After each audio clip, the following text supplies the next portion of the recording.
The type of water reducer or admixture that we're using can be a major factor in workability, placeability, and affect production. We had an issue at Elizabeth City where the first mix design submittal that I got from the producer had this water reducer in it. And there are 4 words that just jumped out as a huge red flag to me, that being high range water reducer. This is a great chemical if we're building buildings and building columns with 8-inch slump concrete. But that's what we don't do. We're concrete pavers. We don't have any forms. We have 1.5-inch slump concrete. And essentially, high-range water reducers and slip-form concrete do not go together. So after calming down a little bit, I pick up the phone and I call the ready-mix producer and I say, these two things usually don't mesh. This is a chemical designed to essentially increase slump, and that increased slump lasts about 45 minutes to an hour. And I told the ready-mix guy, that's the time when the concrete is going to be slipped over with our slip-form paver, and ultimately, as the effect of the high-range water reducer wears off, it gives the effect that the mix is setting up under the paver. And I asked the guy politely, can we get another mix, batched and approved that doesn't have a high-range water reducing admixture in it? And fortunately, they did just that for us. And they gave us a mix with only air entrainment and retarder. And the ready-mix producer at Elizabeth City did ask us to indulge them. We actually tried the first mix on day 1, and Mark and I had a long conversation afterwards, and what the scenario that I just rattled off is honestly what we think happened that day, in that the mix was behaving like it was setting up under the paver.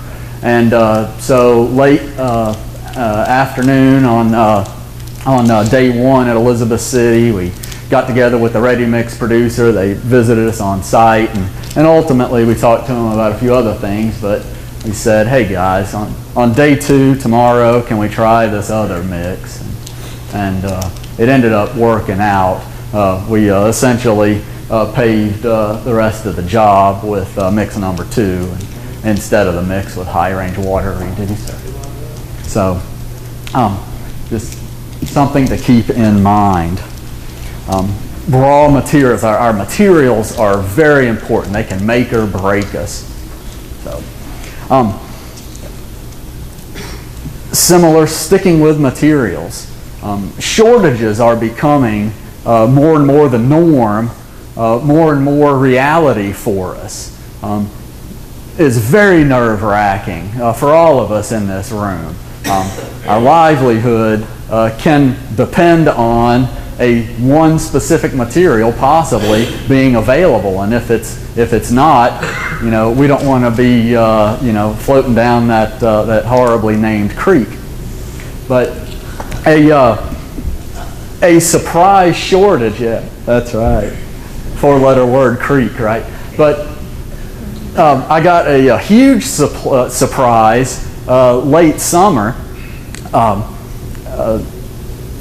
We got a call saying that we expected that the water reducer we were using in Dublin would not be available this fall because of raw material shortage, as well as the plant that processes the raw material was going to have a significant outage.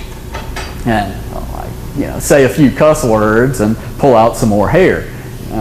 So things can't get any worse.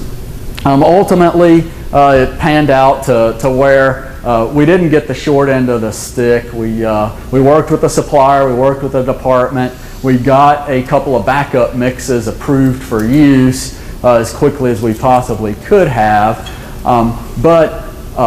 You know, the point being is, you know, surprise material shortages may start becoming the norm rather than the exception. So something to stay in tune with. Fly ash has been that specific raw material where it typically in the fall and in the spring becomes unavailable. And my you know, recommendation or best practice to McCarthy is to, you know, think about these kinds of issues. Let's all work together to plan ahead, and maybe we need to do more mixed design work and have mixed designs with backup fly ash sources, for instance, approved and available. Another focal point for technical services is looking at materials and going into new markets. You know, it's kind of easy to assume that, you know, all rocks are created equal. You know, is the limestone in Georgia is it as good as the limestone in Tennessee? It might be, but it might not be. Chances are it's probably not going to be. And it's a huge risk for McCarthy in our line of work, especially as we move into a new market. You know, even the same pile of material from rock to rock and piece to piece is not going to have the same quality. And, you know, I would venture to say that this, you know, sandy brown rock is going to be it's going to have a different strength or a different hardness compared to the rock next to it, and that's going to have a different hardness or strength compared to, you know, the rock next to it. You know, this is a huge challenge for a, you know, nomadic operation like the business that we're in. You know, the quarry 8 miles down the road can have significantly different properties than, you know, the quarry that's 8 miles closer. So, but because of that, I want to focus and talk a little bit about mix performance. We mentioned it earlier, essentially on the first slide of my talk. You know, is the mix going to perform in the field like it did in the lab? Are we going to get similar results? Well, running mix through the plant before we start paving has proven to be extremely valuable to McCarthy this year. A success story actually comes out of Santee. I'm not sure if it was a requirement or not, but thankfully McCarthy had the foresight to run some of our approved mixes at Santee through our plant before we, you know, started, you know, putting down, you know, 3,000, 4,000, 5,000 square yards a day. And we did not get the same results out of the plant that we were expecting based on our mix design submittals. And this is a little data. The mix in the lab got a little over 5,000, our initial primary mix, and we ran it through the plant and essentially got 4,200. And when 4,500 PSI is what we're looking for, 4,200 is pretty crummy. So the side note is it turns out that pretty much the worst sand in the state of South Carolina and the best sand in the state of South Carolina are about 12 miles away. And one potential solution was to the problem in Santee was actually switching sands and getting mix approvals with a different sand. And this is actually some data from the Taylor's lab where the original sand, once again, we're below that 4,500 PSI mark. We got about 4,300 in the mix design lab, but essentially same cement factor, all things else equal except water demand. The different sand 12 miles away got over 6,000 psi compressive strength. And the second sand essentially has 6 gallons less water demand per cubic yard than the original. So, you know, Alan talked about estimating to the southeast. Yeah, I think that's a huge plus, which helps to prevent problems, you know, like this from happening. You know, if we know that the best sand in the southeast is 12 miles away from the worst sand, and both are relatively close to the project, well, you know, maybe it's in our best interest if we include the cost of the good sand in our bid, and ultimately can lower cement factor, and we'll be all better off for it. Now, I'm going to expand on that a little bit. And the project managers in here, I want y'all to think about this. We put in the cheapest sand for the project. It was over $2 a ton cheaper? Something like $2. I think so. Or somewhere thereabouts. Yep. It was a significant cheaper. They gave us samples. We took the samples, carried them to the commercial lab, put up the mixes. They passed. The original Tech Services did the mixes up. Correct. Now we find out that because we're smart enough, and when I say we're smart enough here, anybody has a project with their own plant. You better put up mixes before you go into production. It just needs to happen. That's the best 9 or 18 yards you will ever spend on your project. Find out what you have. But if in this scenario to where that sand fails from what they gave us originally to now it's going to cost us $250 a yard or $250 a ton. $250 a ton, yeah. More. Is the sand company responsible or not? Depends how your PO and stuff is written. All right, expand. I mean, we had the same problem at Augusta Airport in 2011 for the runway. We sure did. The sand people had overcommitted. They were staying broke down. We were getting the sand technically would pass Georgia DOT specs, but the little mud balls did not help your flexural strength. We actually ended up rescreening some sand and did not pay them, but we had to go to Columbia, South Carolina to get decent sand to get that runway built. That's right. And our people thought our PO was not strong enough based on what was happening. Then I will caution everyone, write your PO based on what they give you as a sample. Because I agree with Kevin, if it had been clear in our PO, your PO is conditional based on acceptance of your material that we've received and tested, we'd have a lot of cases. They would be responsible. And I still hold them responsible because we accepted and wrote them a PO based on the performance of that sand we tested prior to the PO. But if POs are worded as requirements POs, Well, that's what happened to us. Cuneo screwed up, didn't put enough quantity per day. So, well, I don't think we need that much. yeah, that's the thing.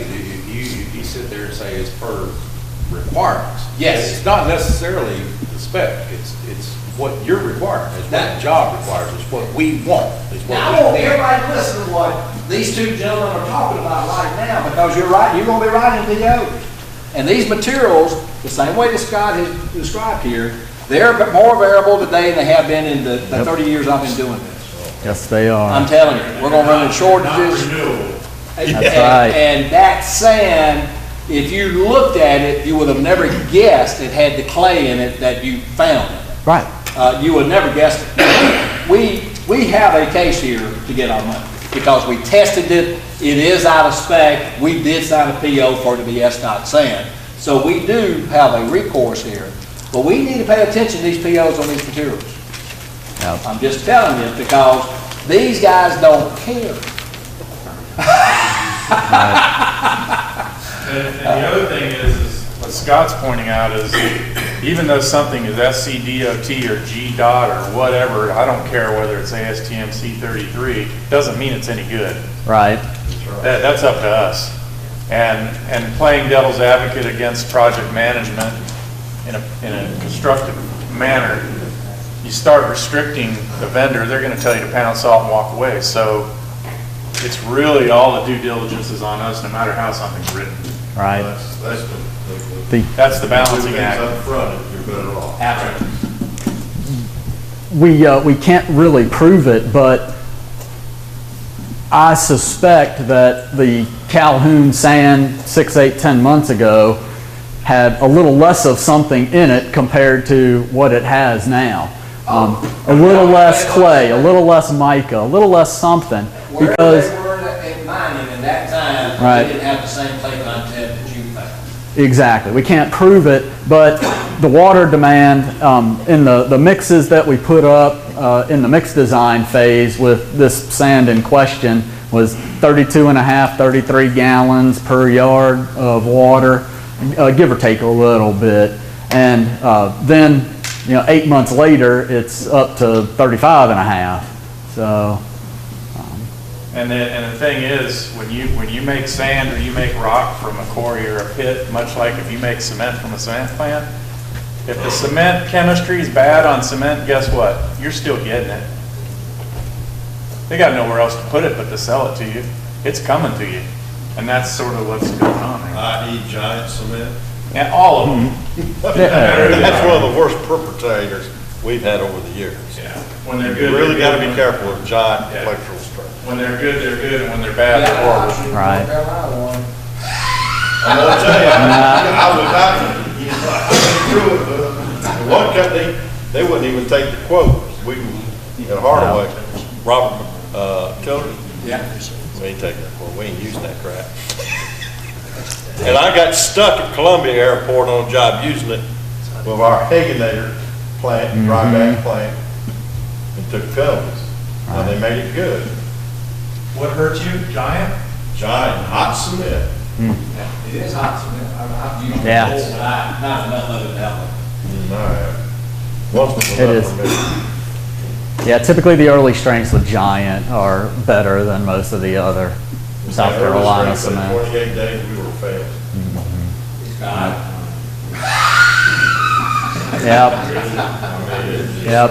I mean, it's a tough business, especially when you start dealing with flexural strength. How can your 7-day breaks be higher than your 28? And it unfortunately the test is so variable it happens, and then you start looking. Well, is it test variability or is it something else like hot cement? It's the admix. So it's the damn W.R. Grace admix, all right? damn great. It's that Grace admix, all right? That Grace salesman's lying.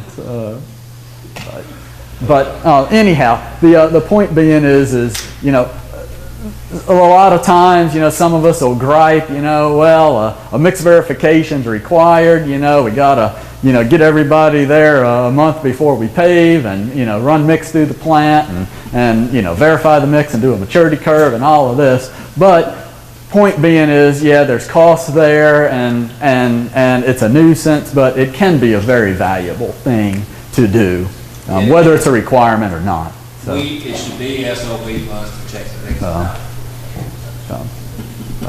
All right, we beat that dead horse. All right, the future of the program. I guess a month or two ago, this aspect of the talk would have been a lot different. But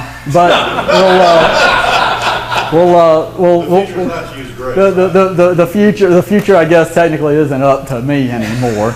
But some comments. Let's plan, and we can talk about this on a routine, daily basis. Is it time to order cylinder molds, or do we have enough maturity loggers? But that's not really what I'm talking about. Let's all work together and plan ahead. And do we need a backup, mix, with a different fly ash? Maybe it's in our best interest for somebody to call the fly ash supplier and say, okay, it's January. Well, how's supply looking for February and the end of February? And if even there's the possibility that we're going to have a problem, let's try to find out about it and let's, jump into action and let's all work together and start doing something about it. So, we've talked so much yesterday and today about communication. But, I mentioned it earlier, let's have quality in the plant and the superintendents. Let's all talk about what's going on. How's the mix setting? Do we need to do anything different today compared to yesterday? just another, good best practice that will, not only help the quality department, but it'll help McCarthy as a whole. There are probably times where we do need to slow down and seriously consider making a change. I'll give you a great example. It's actually a crushing sub from Knoxville. It doesn't even work for us, but actually is working for the prime at our Knoxville job. A few months ago, the prime calls them in. They start crushing some of the old 30-year-old concrete from Knoxville. They had good foresight at the beginning. They crushed about 500 tons and they stopped and they ran a gradation. Well, let's see, how does the material meet spec? Well, it didn't. So they made some changes, made another 600 tons or so, stopped, ran another gradation. Good for them. They're doing the right thing. Well, that didn't pass.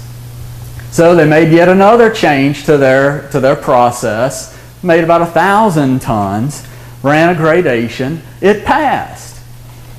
The problem is that specific contractor didn't really put their quality hat on to realize that, yeah, the test passed, but the gradation barely passed.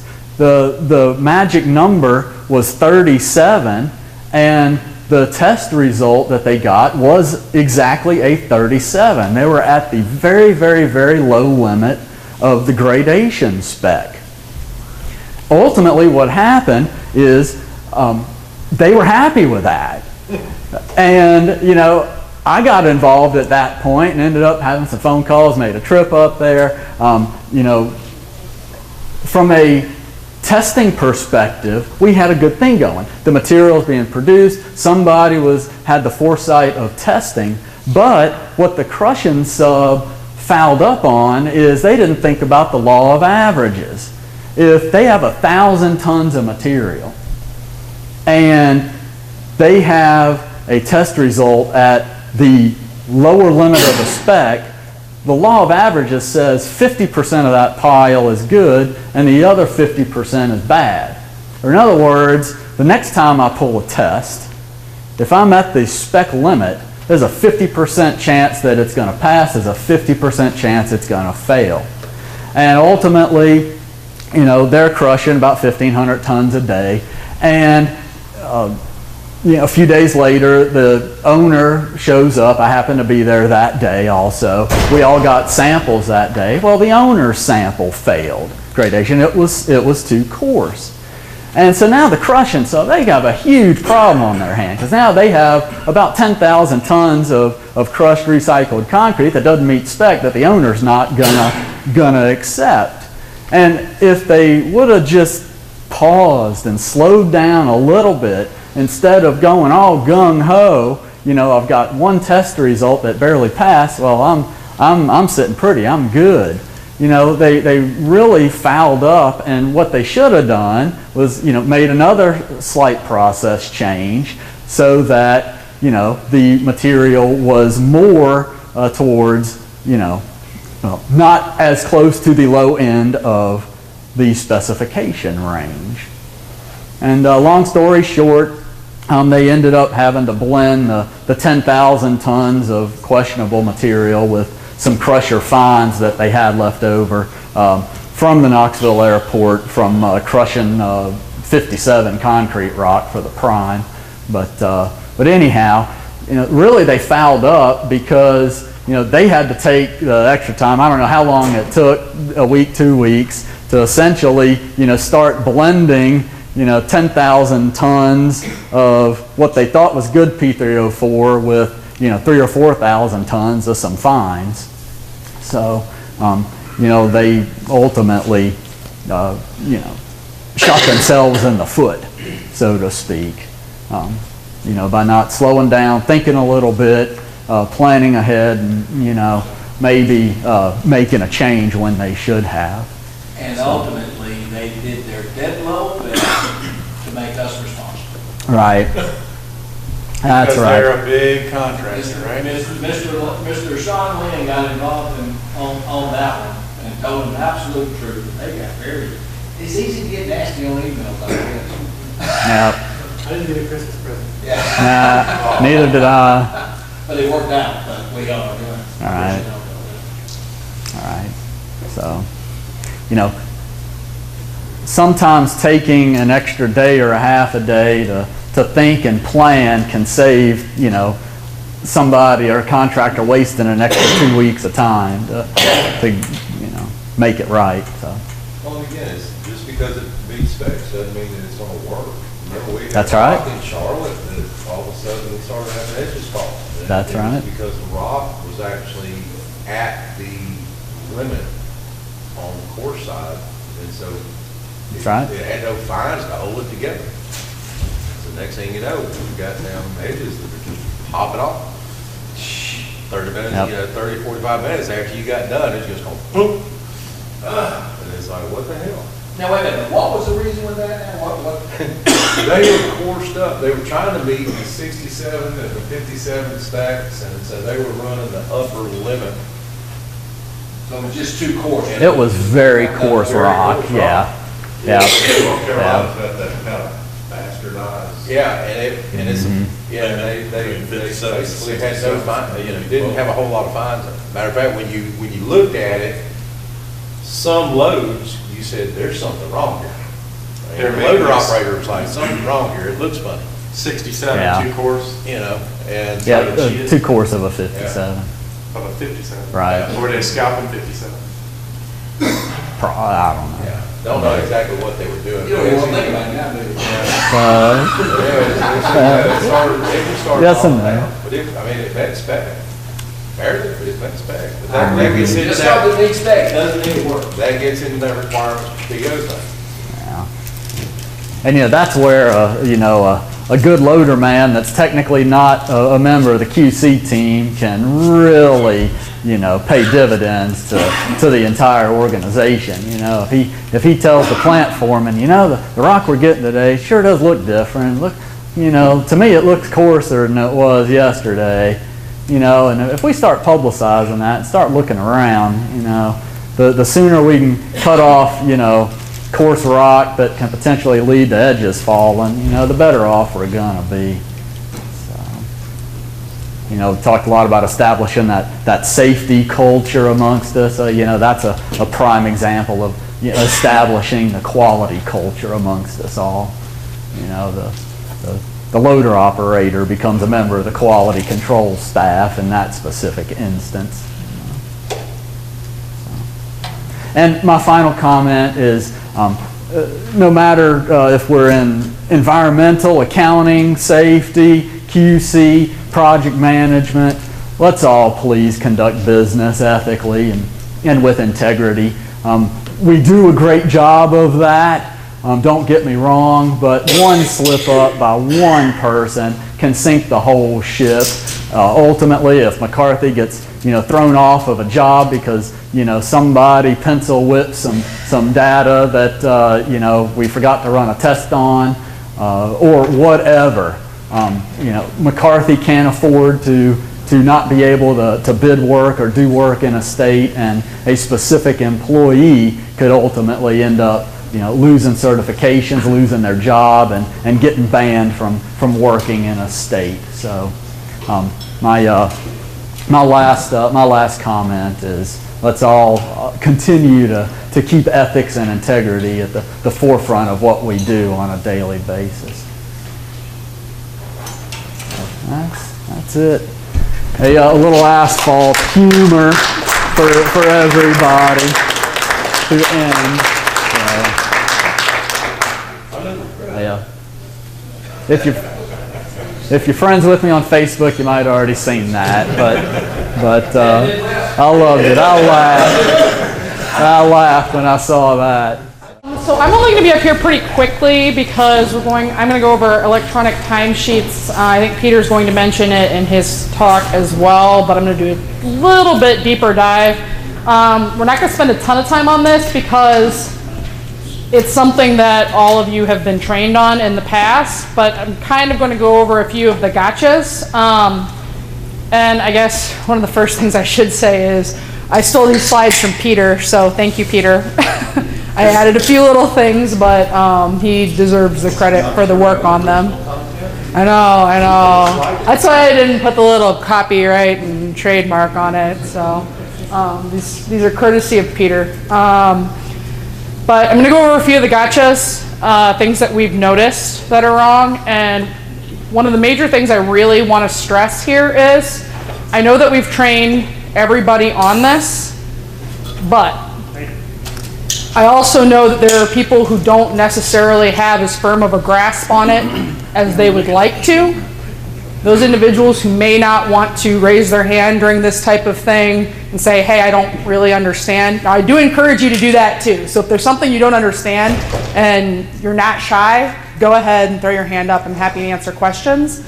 But if you prefer to do one-on-one, more than happy to do that as well. If it's something, even if you feel like you should understand it, you're the people I really want to talk to. The people that are like, yeah, I should know this, and too embarrassed maybe to come ask a question. Please come, because that's the only way we're going to be able to get it right.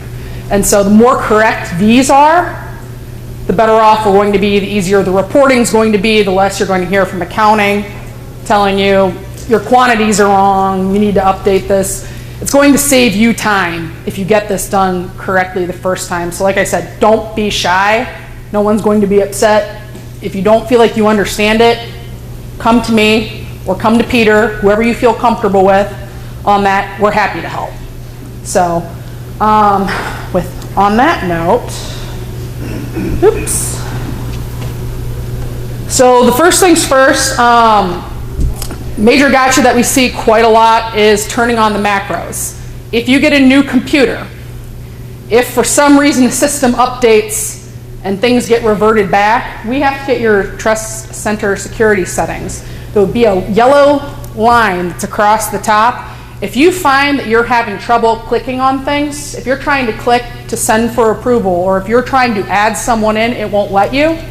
9 times out of 10, the problem is the macros aren't turned on. So, big thing, look for the exclamation point. That'll let you know that there's macros in it.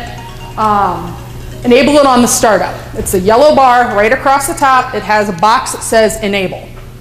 Click that box. If you don't want to have to click that box again, we can get your Trust Center settings set up so that way you don't have to click it each time. But if you're having that type of problem, look for that yellow line. It's important. That'll help allow all the buttons to work. The other thing that I always tell people is at the beginning of each session, and it should be pretty frequently, hit the refresh button if you find that you're missing something. If you get a new employee on the job site, you can't find them when you're looking up an employee in the employee lookup. If you hit the refresh button each time, you know you have the absolute newest information available to you. If you have a new phase code, if you have anything and you can't find it, try to hit that refresh button, try again to look it up, because you might find that it'll actually pop up that time. I had to do it this morning. So I tell people when I'm training them, just if you hit that refresh button right away when you get in, you're not going to have that kind of problem. And if you hit the refresh button and still can't find what you're looking for, that's the moment to call someone else who might know. You can call me. If you know it's an accounting specific thing, if you know that it's a new employee and they're not in, you can call Natalie, ask. But those are the 2 things right on the front end that we seem to have a lot of issues with. Big thing, check your equipment codes. Let's all do Greg a big favor. Make sure all of the equipment codes are in there. If you're using equipment for anything, time should be coded to it. We want to get this as accurate as possible. The reason we need to get it accurate is when we're doing estimates, they're pulling from this information. They want to know what the equipment rates really are. If we're not charging all of the equipment to the job, then Greg can't let everyone in estimating know, hey, it actually costs this much. So this information is all going somewhere. It's not, for the PMs, we know it's extra charges, it's got to be on there anyway, but it's anything we can do to make these more accurate. So that information can go through, Greg will have that information, we'll know how much it costs. It goes to estimating, estimating's more easily able to accurately estimate projects for us. So double check those equipment codes. If you're looking for well, one, Greg has a list of every single equipment code. If you notice there's equipment on your job site that doesn't have a number on it, alert Greg, alert a mechanic. We can get a number on that. If you're looking for an individual's truck number, I'm sure everyone's probably noticed this, but if you look at your fuel card, the fuel card actually has the equipment number right on the fuel card. So you can look up your own number just by looking at your fuel card. But check on those, make sure that they're accurate. The equipment hours column, E/O. So when you're in here, you'll have individual, the individual's employee code, which I think everybody knows at this point, first three of the last name, first three of the first name. 9 times out of 10, that's going to be what it is. EQ code, that's where the equipment code comes in. There's a drop down in there. You can search down for the specific equipment code that you're looking for. You've got your start time, finish time, total hours. Then this is where the R is where the hours that the employee worked are entered. E/O is where those equipment hours belong. So here's what you need to think about when you're putting in those equipment hours, just to make sure it's as accurate as possible. Anything that goes into that's an equipment override. So if you've got anything where if it's left blank, you can assume that this person's time, the 6.5 hours, will be charged to this piece of equipment. If it's left blank, it will automatically carry over. If you determine that Reginald only ended up using this piece of equipment for 5 hours instead of the 6.5 that he worked, that's where you enter in the 5 right into here. That will override the 6.5 hours. Now, if you put in 6.5 hours, if you want to be safe about it and just enter in that 6.5 hours, that's totally fine.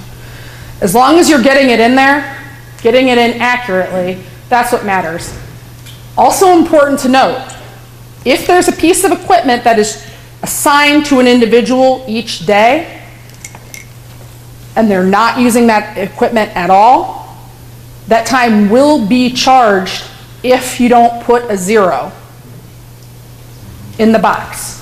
So, say he wasn't using this piece of equipment that we have here. At this point, 6.5 hours will be charged. If he didn't use it, you need to put a 0 in there. Absolutely important, because otherwise your job will be charged for that 6.5 hours. I can't stress enough how important it is to look at the equipment override. Any questions? Yeah, I got a question. I got 2 different answers. For the vehicle that we drive, do we put that vehicle number on the every day? Or Yeah, your vehicle number should, if you've got a vehicle assigned to you, it should be on there. I was told we only do that. Okay. Well, my information that I've always been told is that it should be on there. Each and every day. Even if you're, yeah, it should just be on there. It will be assigned to whatever phase code that you are currently working on. So, important to keep in mind. Anybody? The company vehicles that are assigned to certain people, like, you know, Rene Zavala, for instance, has A260 that he takes back and forth to work with them on a daily basis. He drives, you know, basically takes it home with him and back the next day. Like with mine, I charge $8 to my equipment because I get a vehicle reimbursement. But in his situation where he's driving back and forth to work, and do I charge him, and he works 8 hours, do I charge him for 8 hours, or do I charge him for 10 hours? 2 hours a day for, he's driving an hour one, you know, each way? To use a term that is beyond my pay grade, is there someone on that? I understand what you're saying. If you're the PM, you probably ought to charge it accordingly. Right, I mean, that would be my guess, is that it would have to be a charge for 10 hours. Because it's tied up on the job for the 8 hours that he's there. Right. With him the whole time. Yeah, I mean, that would be my assumption is because That's what I've been doing it, but it's getting the use at that point in time, so I would say yes. So then it's kind of the PM's judgment call on whether they'd If I want were it. PM, I would charge 8 hours on it.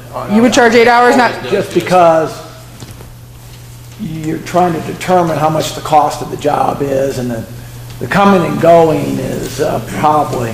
So you're not saying sort of limit it. appropriate to, information for the estimating, Okay. even though it's probably a little more accurate. But I know there's factors applied to those Okay. things that are job related, and commuting is probably, well, he's in charge, so.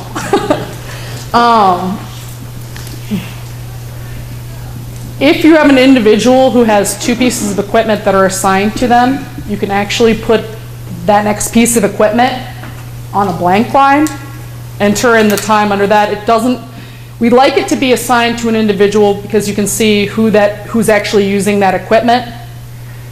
You can put it in on its own at the bottom without being assigned to an individual. We just prefer that it's assigned to whoever's using it. So I think, and now Sylvester's gone, but you guys, when you're doing plant time, you'll have a whole section down there. Yeah, I'm just looking at plant life, so. Right. How many hours we run.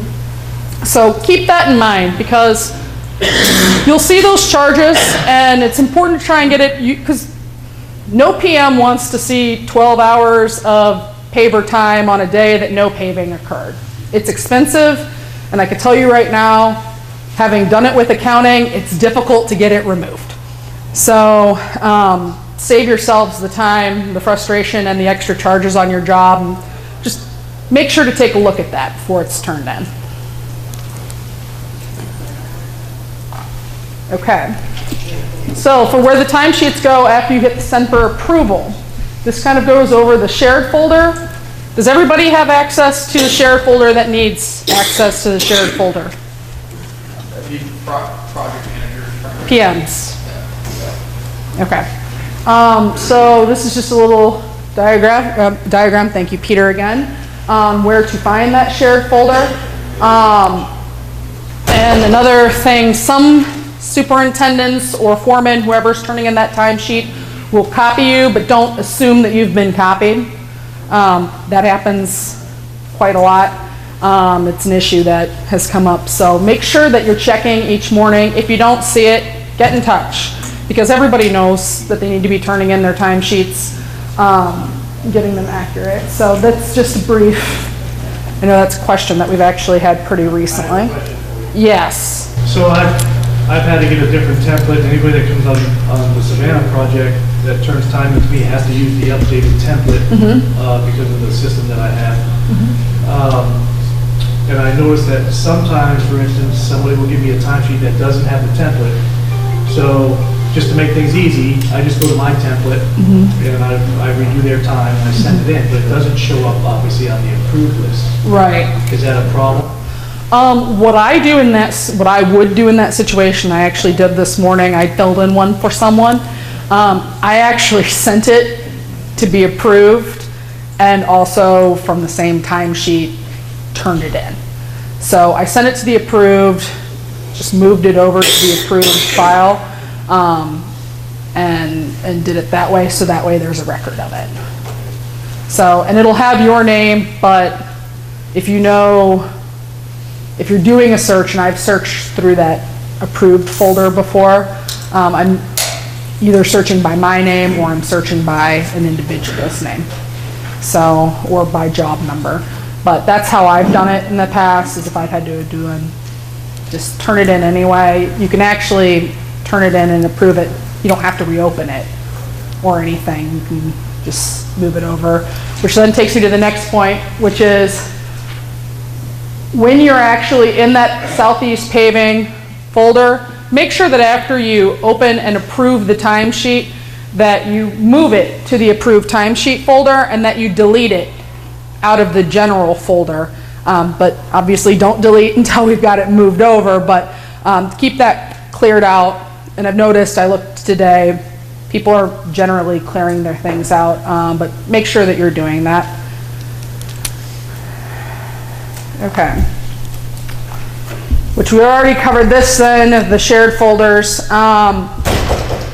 For one quick thing that I didn't cover very much, on quantities, the same way that we go over the equipment, and I know Peter's going to go over this again, but the reason that we're both discussing it is it's that important. The same reason that we need to get equipment time properly in, the same reason why we need to get these quantities correct, it affects the way that we estimate jobs. It's as simple as that. The quantities, when they go in, double check them. It's important. It might take you extra time. In fact, I would say it will take you some extra time to verify that those quantities are correct when you turn them in, but it'll save you from having to go back in after the fact and make changes. So when those quantities are correct, it really helps everything along. It helps the estimators be able to estimate the jobs more effectively. It helps limit your time having to work on things, making corrections, and it helps the accountants move everything through more smoothly. It helps your cost to complete be correct. So double check those quantities. Make sure that you're not just turning in a timesheet and expecting to correct the quantities on the back end. We really want them to be correct when you're turning it in. So do what you can to get that as perfect as you can possibly get it. And I know, I'll stop because I know Peter's going to mention that again during his, but we expect that project managers especially, and I think superintendents too, should really have a good firm grasp on these timesheets and how to use them, and also how to train people to use them. Because it's the project managers that are going to be training the superintendents how to use them, and then it's the superintendents who are going to choose who they want to turn in the timesheets. So make sure that you understand how to use these. And like I said, I'm going to keep harping on it, ask me. Ask Peter if you feel more comfortable with Peter. Come to us and ask. We're more than happy to give you the training that you need. I have found it's more effective to have individualized training, which is why we're doing more of the gotchas up here. We can make a sheet if you want to sign up. Like, I will come to you if that's what we need to do, but individualized training is what's really going to get this done. So if you don't feel comfortable, find us and ask for help. And I think that's pretty much what I have got. So any other questions? Not a question, but a comment. Yeah. The biggest things that I see that, you know, when I'm going through and approving stuff are where somebody has not either cleared out a quantity from like the day before and they're just taking the same thing that they had done yesterday and the day before or the day before. And especially like if let's say I'm in Winston-Salem doing something and they're working in Elizabeth City, the only thing that I know to go by is what they're actually handing Right. or sending. Right. So it may be that, you know, I look at it and so the first day it said 17 tie downs got done. Well, the second day when it had the same number, 17 tie downs, I'm like, wait a minute now, something's wrong. And what I would say is, let's use a clean template each so time. you gotta use the clean template every time. The other side of it is pay attention to the quantities, but also what the units are. Like if you're, for example, the Elizabeth City job, the QC on that job, normally it's done as a hour per hour number. Okay, on that job, for some reason, it's square yards per hour. So, you know, it ends up, it gets misdone all the time. Same thing with, again, pay attention to what your budgeted stuff is because some things don't have labor dollars in them.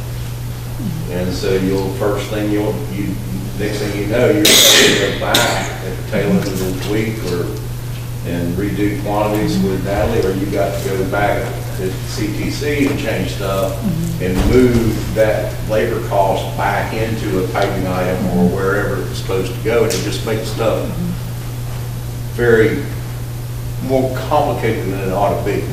And it's a ripple effect. Yeah. One, if you're being quick or being lazy about it or not paying attention, one small mistake ends up costing a lot of people a lot of time.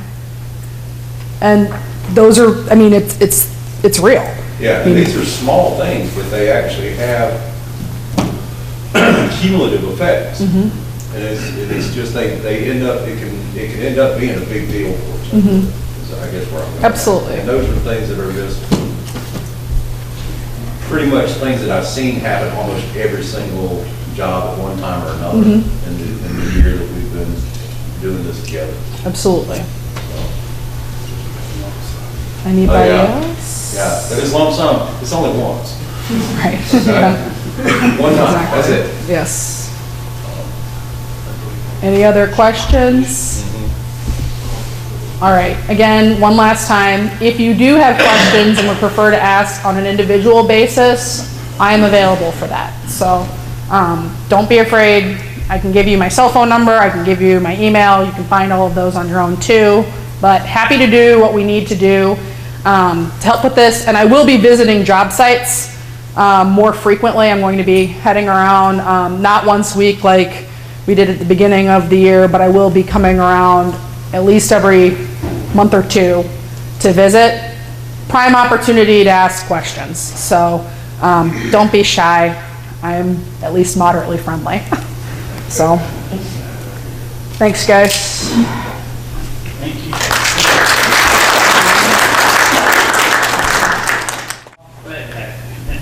Happy to be here. Okay, well, any meeting should always start off with safety. As y'all probably know, we're members of the American Contractors Insurance Group, and what that is, for those that don't remember, it's a group of 40 elite contractors that have formed their own insurance company, and they do this to share risk and share best practices so all members could have a world-class safety program. And why do we do that? We do that because it saves lives, it saves money, and it helps us become more competitive. Now, it is a very competitive group of 40. They're elite contractors, as I said, and every year they rank where you, and I don't know if y'all heard any of this stuff, but you're going to hear it again because it's always important to hear it, but they rank where you fell within the group of 40. So here's our ranking for the year, and if you see us, we are right down there. And I've got a term for that, it's DFL.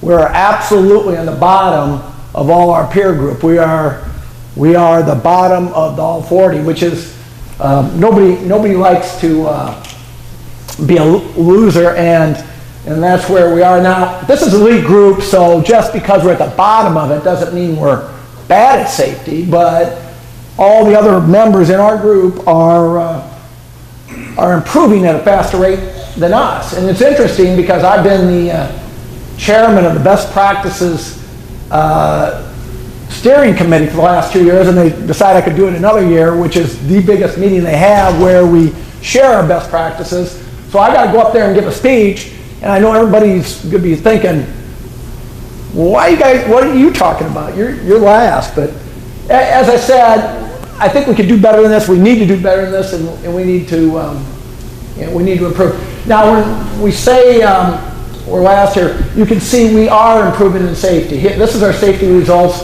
both Midwest and Southeast, between 2014 and 2015.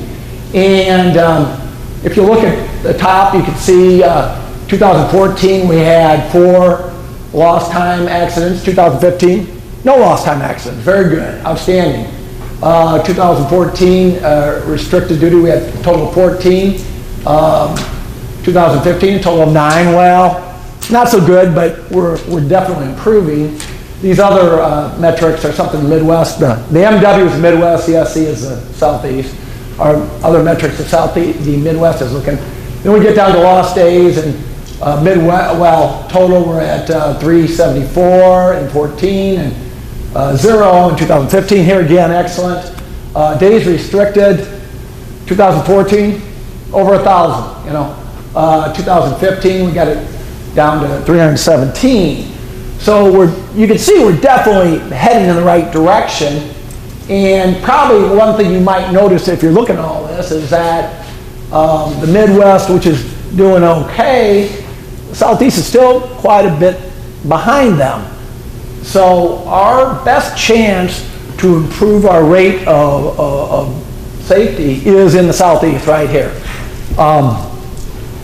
That's not to say we do bad safety just because you know, we did get the award at AGC Illinois for the safe. You know, we had the best safety in Illinois in our category. We also got the award in Iowa, the Rose Safety Award for the best safety program. We got, this thing's kind of going crazy on me. We got a safety committee started in the Midwest, and we had one going here. I'm not sure if it's going anymore, but we need to fire that up. And it has been over 600 days since our last lost time accident. That's personal record since I've been president. That's as long as we've ever done. So those are all good, positive things going forward. But you know, we meet with the ACIG every year, and they said, you know, when you're last, they gotta, you know, try and pull you up to inspire you, I guess. I said, Joe, it's a matter of accountability. And most of the hourly guys want to be saved. I know all of your executive team wants to be safe, so it's the guys in the middle, the guys in this room really are kind of the problem. Now, you'll never hear Joe Bush say that productivity isn't important, but I want to tell you right now that I never want safety to take a back seat to productivity. And if you see something unsafe going on, you tell your supervisor about it or the next person up. And they aren't willing to do anything about it, I want you to call me and I will sit down with them and explain to them how important safety is, okay? Anyway, 2015 year in review. It was a very good year for us, actually, in 2015. We accomplished a lot of stuff. I guess you probably recognize it as a good year because we all got a little something extra around Christmas time, and that's what happens when we do good. And looking at 2015, some of the things we did, we relocated to a new office. We were right by Hartsfield, now we're by Georgia Tech. We had the successful integration of the Ballinger acquisition. In that, we got a bunch of good work, a bunch of good equipment, a bunch of great people. And I think they've been fully integrated into our system, and I do view our system as working pretty well right now. We also won 2 National Gold Paving Awards. We won National Paving Awards 5 years in a row, and it's great to not only keep that string going, but also win 2. The first one for Commercial Service Airport, which is the Keel section, which we did in 2014. They're always a year in advance, or in the rears. And then Overlay Airport's Greenwood County Airport. So those were primarily accomplished by the skill and the dedication and the attention to detail of the people in this room, and I congratulate you on that. As far as what we accomplished this year in PCC Highway Southeast, the I-16 reconstruction, Rome Bypass, the Bartow County work, Salem Creek, I-45 in Charlotte, and then I-95 Santee's ongoing. Airport-wise, Elizabeth City, Augusta Airport, Delta Sky Club, Charleston Airport, terminal paving. Bridges, we did the Lee Road, Spring Street Viaduct, Bell Road. I might not have got all of these, but I'm just trying to give you guys an overview. And then just to let you know what's going on in the Midwest, we returned to our traditional levels of asphalt. We do produce asphalt up there. We did about 188,000 tons, which is not big, but we've been way down. And then we're probably going to do close to double that this year, we think. And then we did get a second plant, a portable plant, so we can bring it down here if need be. But that just more solidified our asphalt operations up in the Midwest. Midwest PCC had kind of a down year. They kept working in Effingham, and they did a little work on Elmore, but really most of the Midwest work was taken up by commercial work. And this is something that's kind of exciting for us. We haven't always done it. I'd like to do more of this in Atlanta. I think there's just a bigger market. But we had tremendous success at Weaver. We did $30 million worth of work there. Maybe some of the people in this room were at that job. Very successful job for us, Form Concrete.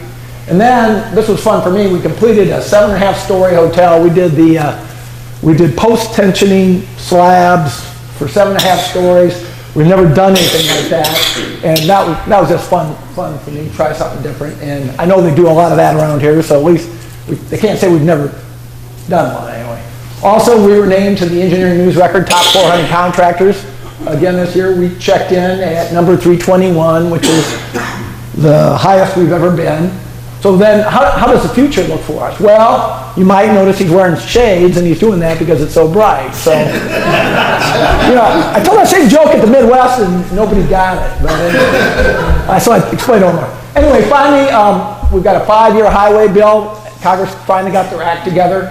How does this affect us? Well, for 10 years, they've been having a series of extensions. They had no highway bill, and the problem with that is when DOTs are letting work, they don't like to let multi-year work without knowing what the source of funding is. If it's just a temporary extension that's not, then they can't really pinpoint where the funding is going to come from. They are less likely to let long-term projects. So now they have now the DOTs have 5 years of stable funding. They'll bid those long-term projects. Those are our favorite type of projects, and we do the best on those type of projects. So that's why it's good. We added, it was $305 billion. Was the highway bill slight increase? Sounds like a lot of money, but that's just really a slight increase over what we have. But the stability of the funding is really what's great about that. Also, a little icing on the cake here, Georgia DOT. In Georgia, we're going to have an additional $900 million of additional funding per year. And a lot of this is going to go to a lot of stuff they need, but there's going to be a lot of bridges in this too, and that's going to bode well for us, I think. Looking at our backlog, we're sitting right now somewhere around $260 million, highest we've had in the history of the company. You can see the programs. We not only have work, a good amount of work for this year, but we also have a great start on 2017 and really getting going on 2018 also. So the work we're looking to accomplish this year, $97 million. I don't know if that's the most we ever done down here, but I think it is. And Alan tells me he thinks we can even get some more. What work we're going to be working on this year, there's I-16 Vance Warren is going to be a big project for us. I-95 down in Florida. Airedale Rest Area in North Carolina. We're going to continue working in Salem Creek. And then we're going to finish Santee and get that thing behind us. Then in the airport work, we've got an apron up in Knoxville, Savannah Air National Guard apron we got, and then Hartsfield Commercial Vehicle and Taxi Whole Lot right here, or right at Hartsfield here. So we do have a lot of airport work also. Bridge work, Bell Road Bridge, Rockdale Bridge, Hart County Bridge, and then there's a Hartsfield Bridge also. And that's a good amount of work, and we feel there'll be a lot more work bid, so we're very encouraging about it. Just to give you an idea of what the Midwest is doing, they're going to finish up in Effingham after 5 years they've been there. Been a very good job for them. Just got a $51 million job on John Deere Road. It's going to be going out for the next 3 years. Got a $17 million asphalt overlay on I-80, 9 on I-74, and I-80, $22 million reconstruction. So that takes care of where we're at. And looking forward, our bidding opportunities. Tomorrow we'll be putting a bid in on I-20 in South Carolina, design build of somewhere around 70, 80 million, not sure yet. Supposed to be a big job in I-16 in Georgia going up into Macon. Not too clear about this one yet, but they say it's a big, big job. And then I think in March or something, I-20 in Georgia is going to be let 70 million. I think just a rough guess there, but that's 11 miles. Huh? Carroll County. That goes right through Via Rick, I believe, but I'm not sure. I'm not sure. Yes, yes. No one else will probably get the South Carolina job then. But that job is very similar to I-16, so we feel pretty good about it. If Kevin could talk Dykes into going over there, we'd really have it locked down, I think. Anyway. Airports are great too. I mean, we've got Augusta Taxiway. We had a great project there this year, and they really have another big one coming.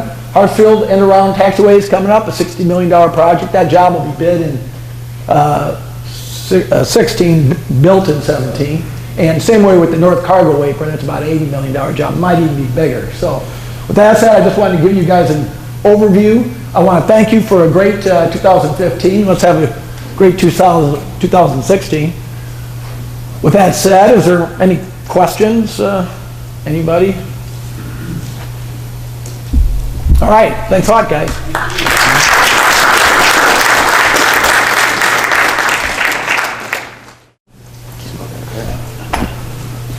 All right, so for those of you that don't know me already, I'm Peter Johnson. I think I know a lot of you in the room, most of you. If you ever wonder what I do, right now I'm kind of working on process and technology improvements at McCarthy Improvement. So that's kind of what I'm gonna talk to you guys about today. So why do we change our processes? Well, technology is constantly changing, as you guys know. There's, using more technologically advanced processes is a way to save money.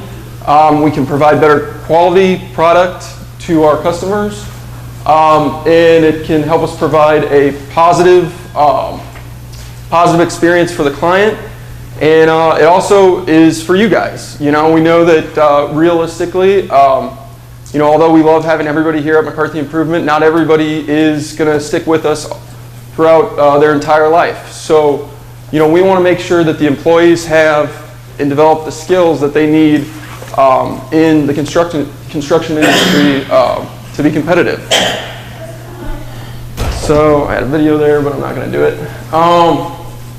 So what I kind of want to talk about today is just what are the standard programs that McCarthy Improvement uses? What are our standard tech procedures?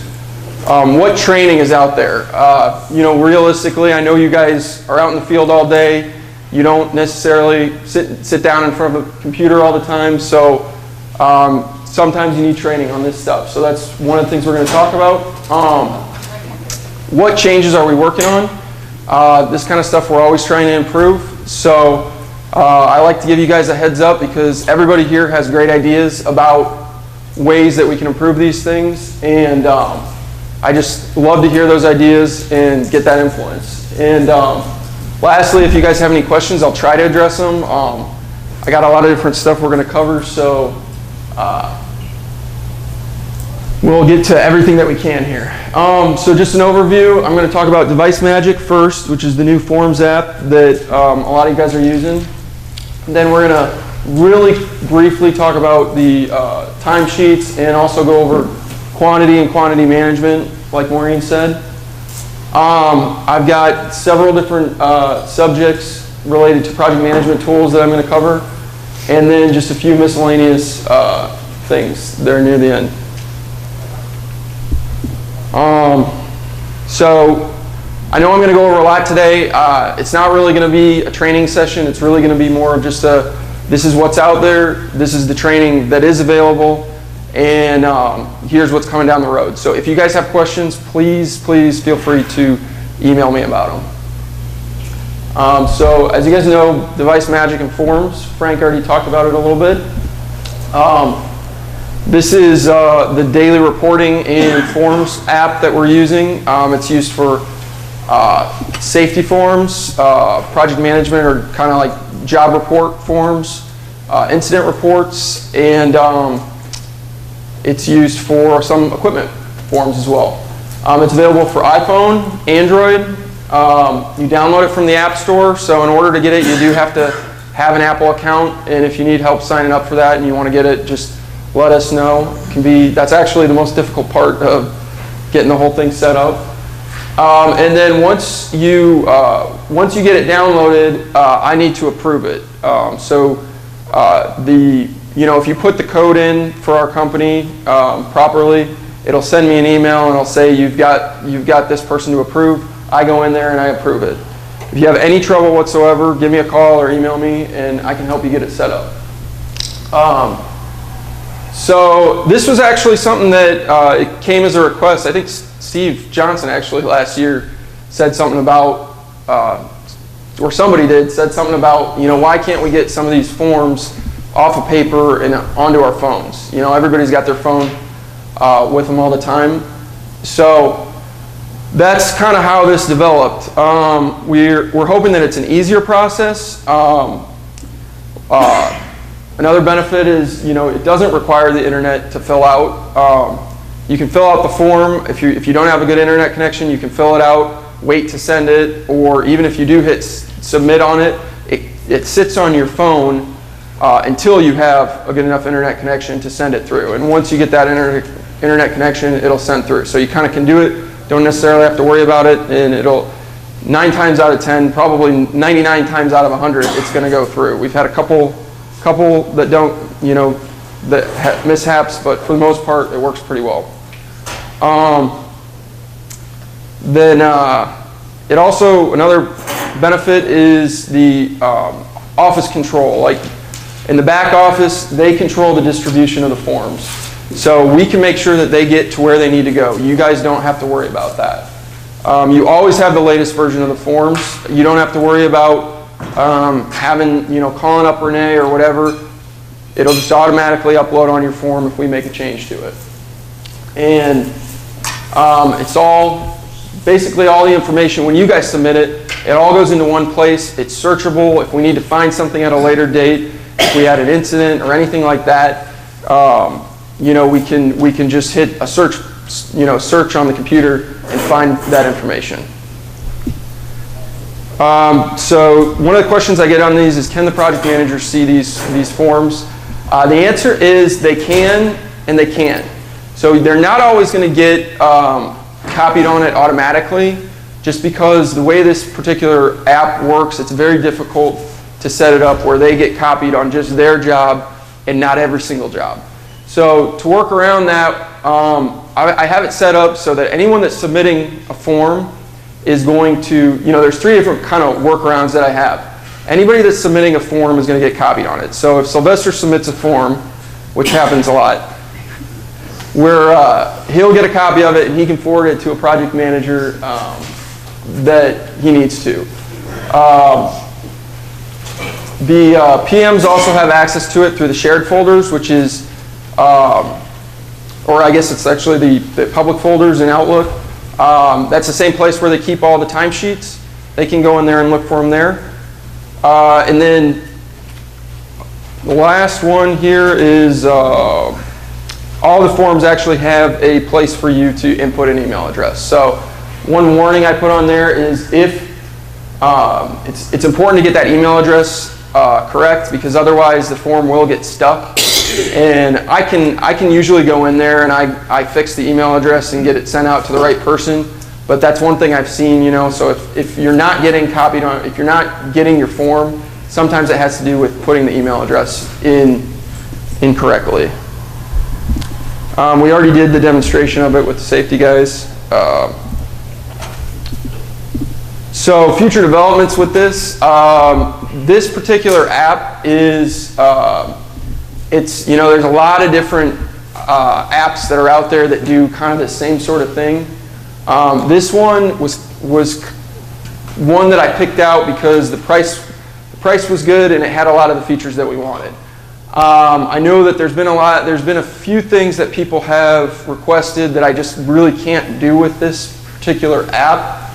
But one of the things to keep in mind is that, you know, with the success, if people are using this, if they're submitting the forms, and, you know, I can go back to Joe and Larry and whoever and say, you know, look, this has been a huge success. They might say, okay, well, we can actually use, you know, we can spend a little bit more money on this and get one that has even more automated features to it. So more of the bells and whistles.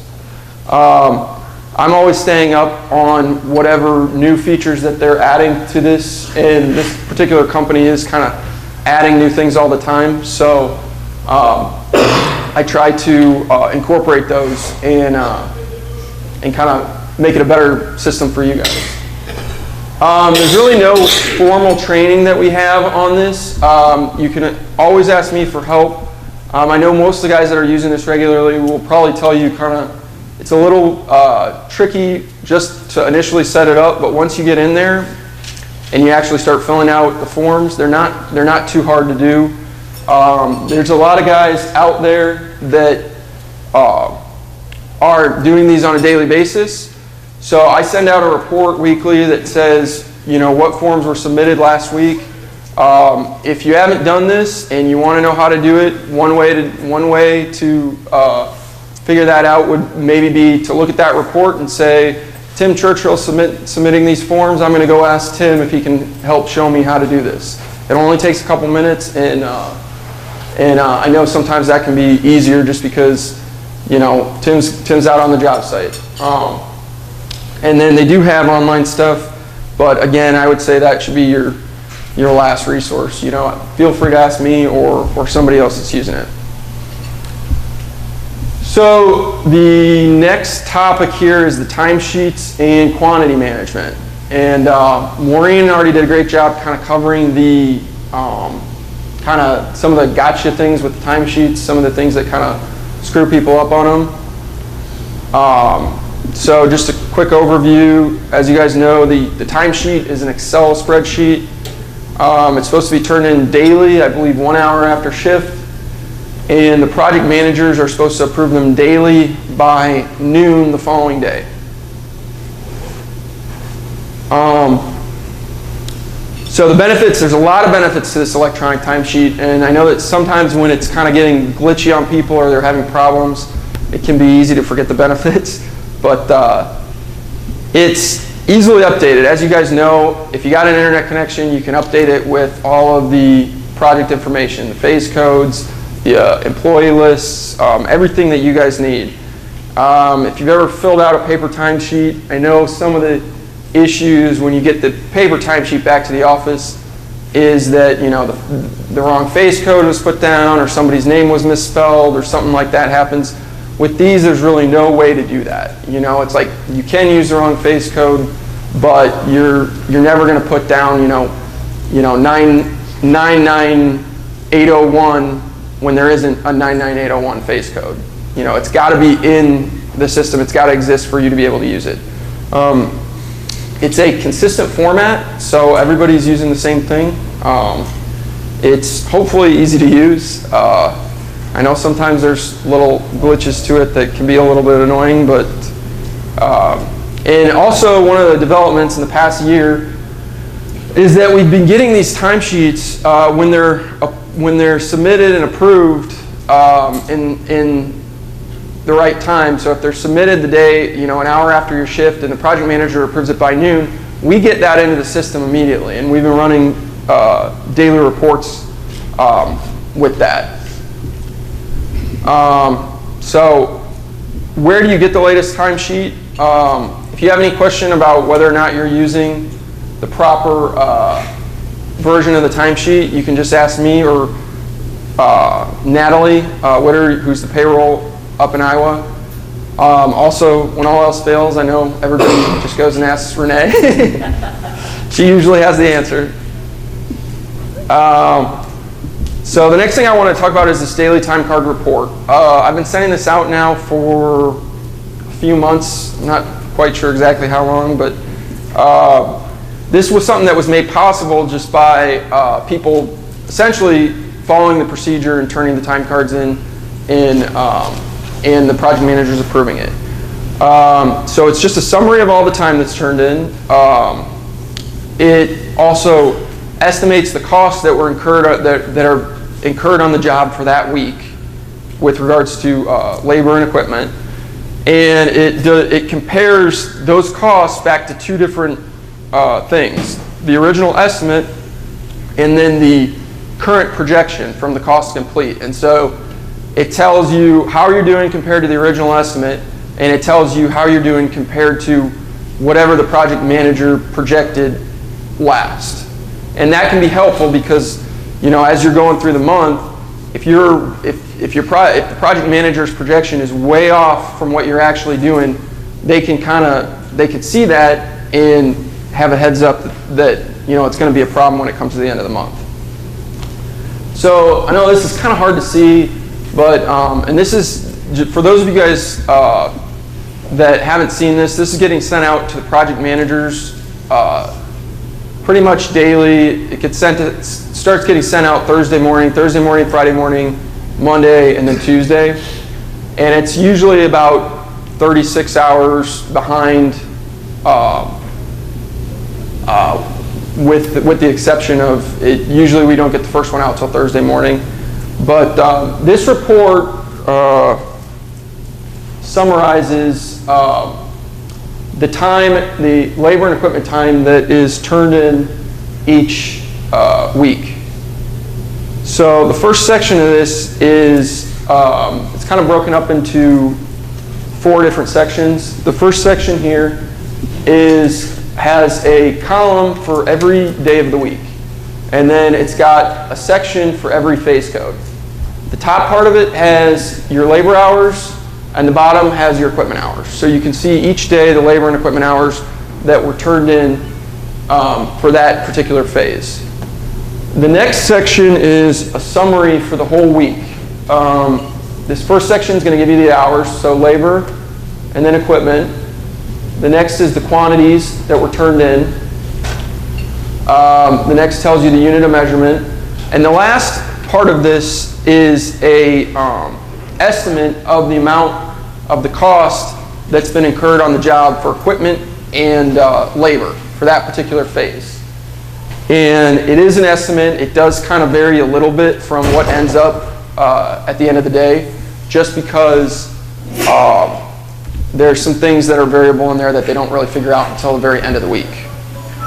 The next part of this is your over-under. And this part is really supposed to give the project manager an idea of how you're doing compared to 2 different things: the estimate and the projected, the cost projection, or their cost to complete. So the first part of this, the estimate, the way you got to think of the way that this over-under works is it's the earned cost minus the actual cost. So if it shows as negative, it means that you're losing money. If it shows as positive, it means that you're making money, essentially. And I put up on here, it's not on the report, but up here I show you how those numbers come to be. Basically, they come to be because the quantities that are turned in on the timesheet, all right, and whatever's approved by the project managers when they approve those timesheets. So that's why what Maureen's saying with the quantities, it's so important. If you're not turning quantities in, it makes it look like the job's losing money. And so this is just one way to kind of give a heads up to the project manager that, you know, maybe we need to look at how we're doing something, because right now it's just we're losing a ton of money this week on this particular phase. Then the last part, this is just a little bit confusing, but this is just a heads up to the project manager to say that, you know, you've actually gone over 100% of the cost that you're planning for this particular part of the job. And that means you have to kind of go back and fix some things in your cost projection.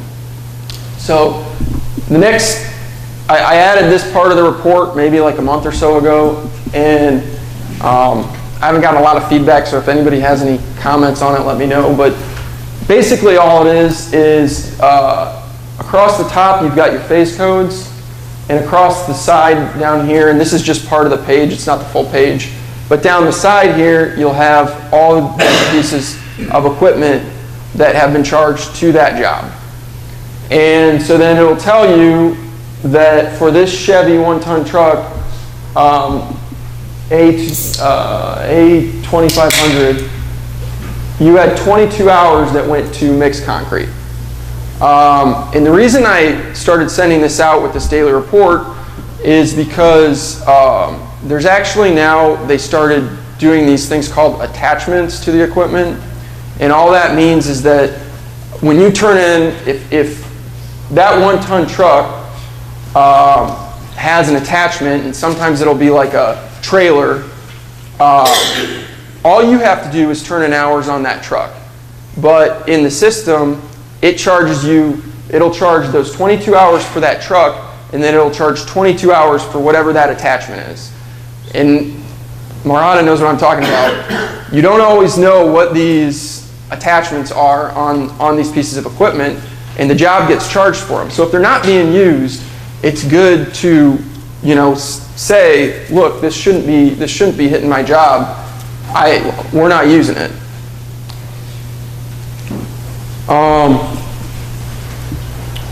So then quantity management. So there's really, Maureen kind of already covered it. There's two ways that quantities get turned in. The first way is the daily on the timesheets. That's the guys in the field, the people that are filling out the timesheet. You guys need to be making sure that you get those quantities in the timesheets as accurate as possible. And then the second thing here is this weekly quantity adjustment spreadsheet. And really this is sort of meant as a double check to whatever was turned in on the timesheets. You know, I know that this can be confusing. Timesheets can be confusing. Sometimes you got multiple crews turning in timesheets. It's hard to keep track of who turned in what quantities. This check at the end of the week is really there for you guys to say, you know, look at everything in one place. Excuse me. This is, as you guys know, this is where the quantity goes in on the timesheets. It's the green box above where you have all the, just right under the phase code and above where all the time is input.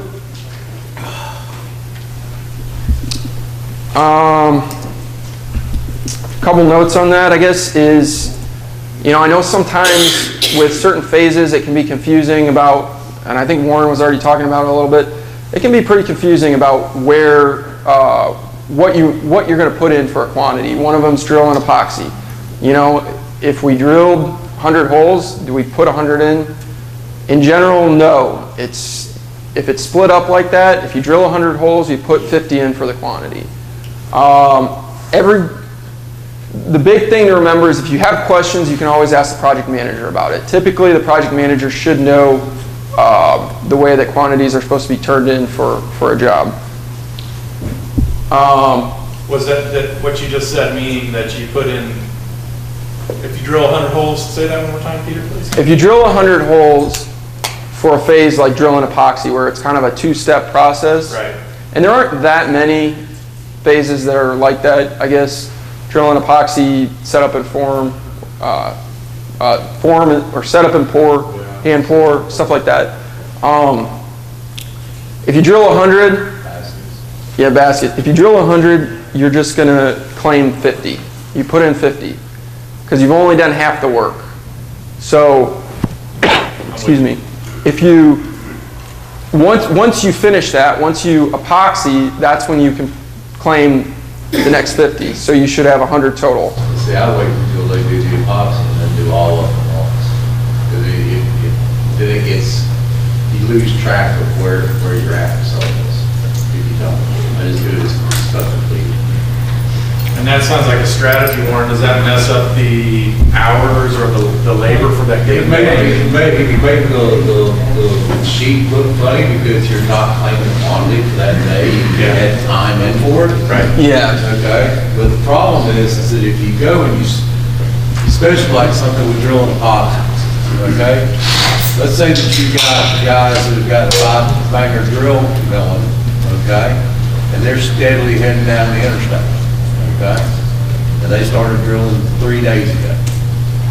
Okay?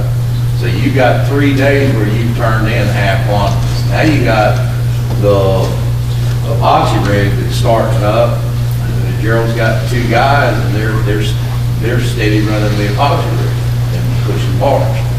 So now you're actually trying to keep track of half and half, but they're not going to be the same numbers, and it's not going to take with a blink of an eye to get it off.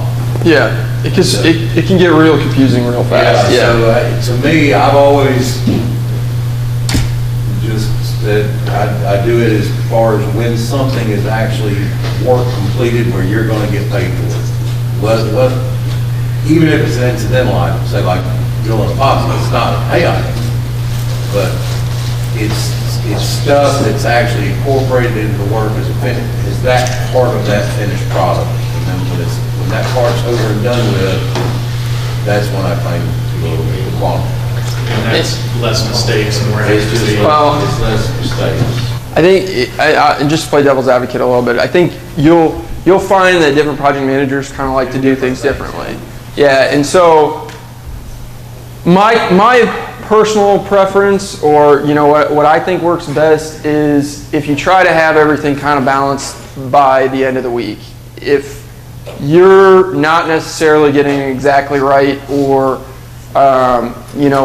whatever each day, I think at least by the end of the week you should have a pretty good idea, so that when you run these reports they make sense. Because otherwise, if the quantities aren't in there, you can't do anything with these tools that we have, because it's like you can't see what's going on with the job. The quantities are there to show that you're making progress on these jobs from a standpoint of the computer system. Obviously, you can go out to the job and see that there's progress made, but from computer standpoint, you can only see it when the quantities get in there.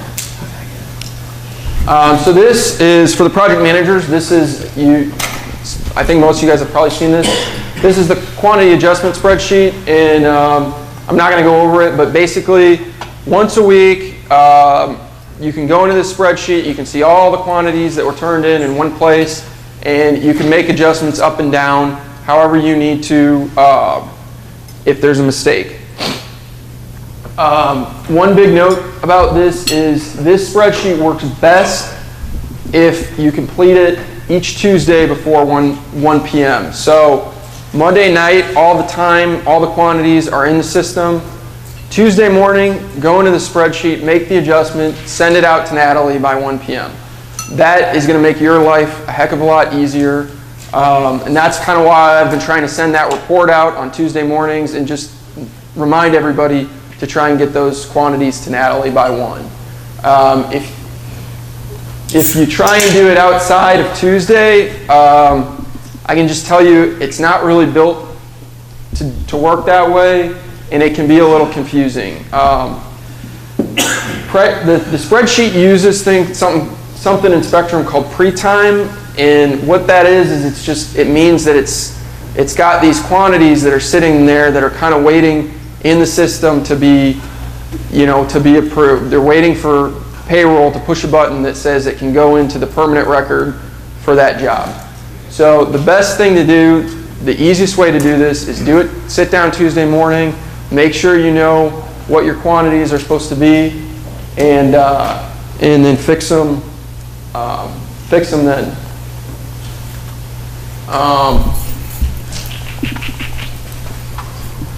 So we already kind of talked about that. If you have any questions about this, you can, or if you need to get the latest quantity adjustment spreadsheet, talk to me, talk to Natalie and payroll. We both can direct you to the right place.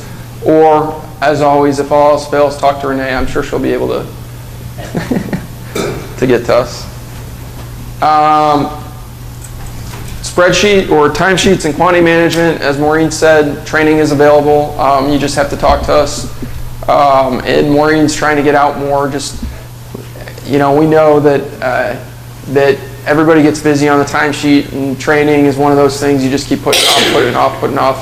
Sometimes it takes somebody sitting down in front of you saying, "What can I help you with?" to actually get it done. So that's what Maureen's one of the things Maureen's going to try to do. With quantity management, I think it's a little bit, it can be a little trickier than it seems. As Warren was saying, on the surface, it seems like, and especially for like Jeremy and some of the younger guys, on the surface it seems like a really easy thing to do, but once you start getting into it, it really can get messed up pretty quickly. And so I think one of the best resources you have is people like Warren, the senior project managers that are out there that can help you guys learn how to manage quantities effectively. And it's same goes for the guys in the field that are turning on the timesheets. If you have questions about it, just ask the project manager. I mean, it's not always as easy as it might seem, and they can help you guys do this more effectively. Future developments with this. Okay. So one of the things here I always get is the app-based timesheet. It's like this this thing that's out there that we never seem to be able to secure. I've looked at a lot of different variations on an app-based timesheet. Yeah, it is. It is the unicorn. There's a lot of things out there that look really pretty when a salesman is showing them to you. But when you actually sit down and look at these app-based timesheets, a lot of them are a lot more difficult to implement than what you'd imagine. So we are looking for one. I've looked at about 3 or 4 in the past couple years, and we're actually, I think we have a pretty good lead on one. We just have to figure out a few details. So it is something that we're working towards. Time card approval process. We're actually considering doing this inside of Spectrum. So for those of you that have approved invoices, there's invoice approval process. There's a similar system for time card approval. So we're looking at switching from the current system where you have to go fetch the time cards in that folder to a system where you just log into Spectrum and it shows you a list of the time that you have to approve.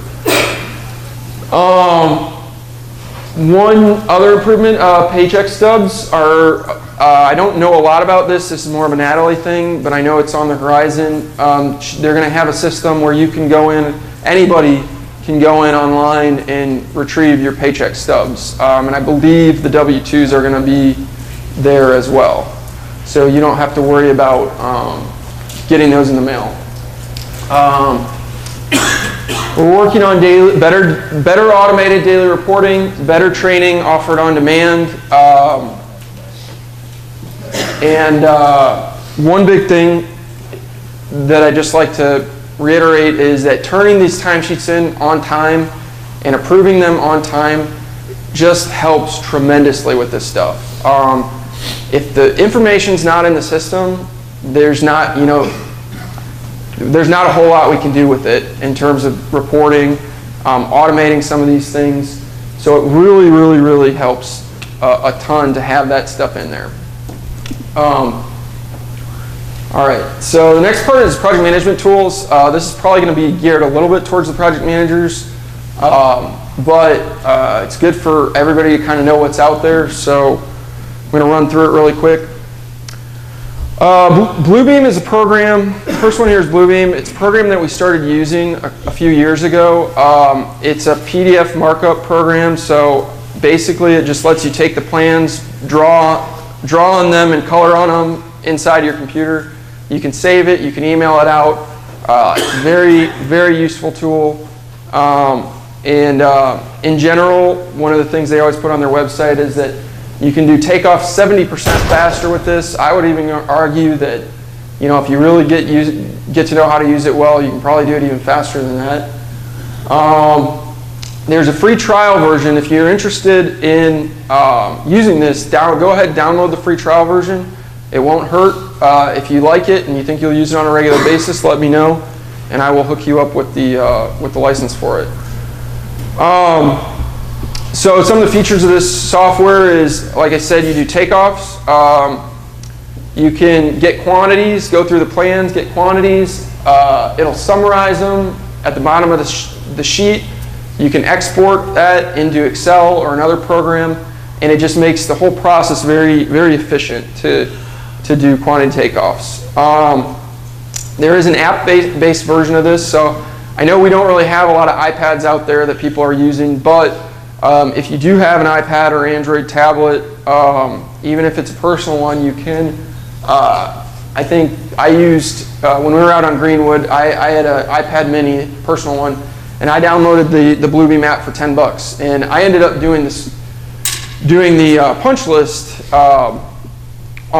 using the Bluebeam app. And what that meant is I just had the plans in the iPad. And as we were walking around the site, and they pointed something out to me that we needed to fix, I just marked it right up on the plans, and you can see these little red arrows with a camera.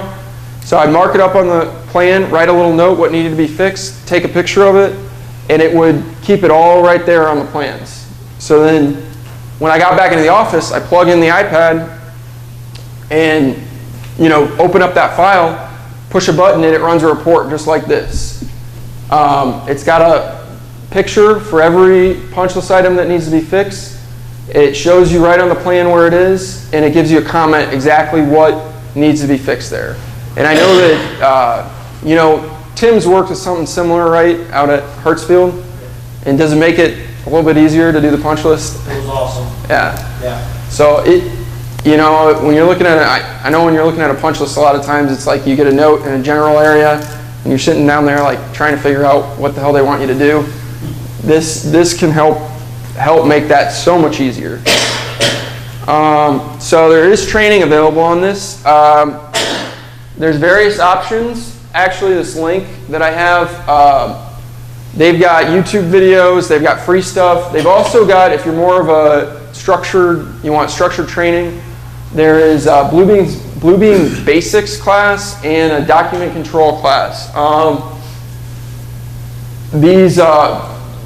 If you want to do these, please, by all means, request it. Just, it does cost money, so if you're gonna do it, actually do it. One thing on that Bluebeam too, PMs or foremen could do it is where some of the people have used it to kind of track progress about paving. You have a blank sheet of the plan, and then as you complete various sections, you can color them in. You just basically outline it and give it you just define what the color is, red, green, blue, whatever, and that gives you an easy way to communicate where you're at. Because there is a scale on there, you actually could figure out how the square yards are, you know, at least based on the plan. Yeah. But it does give a visual to your team or your project manager or to any other management person that might be coming out on the job. It's a very nice tool that way from not only a planning, how you're going to pave it, but then how you actually do pave it. Yeah. So you could color it in how you plan to pave it, and that helps to communicate it to all the operations people to say, okay, this is where we're starting. You know, we're going to start here, we're just going to work down, or we're going to jump here, or whatever. Just gives them a visual.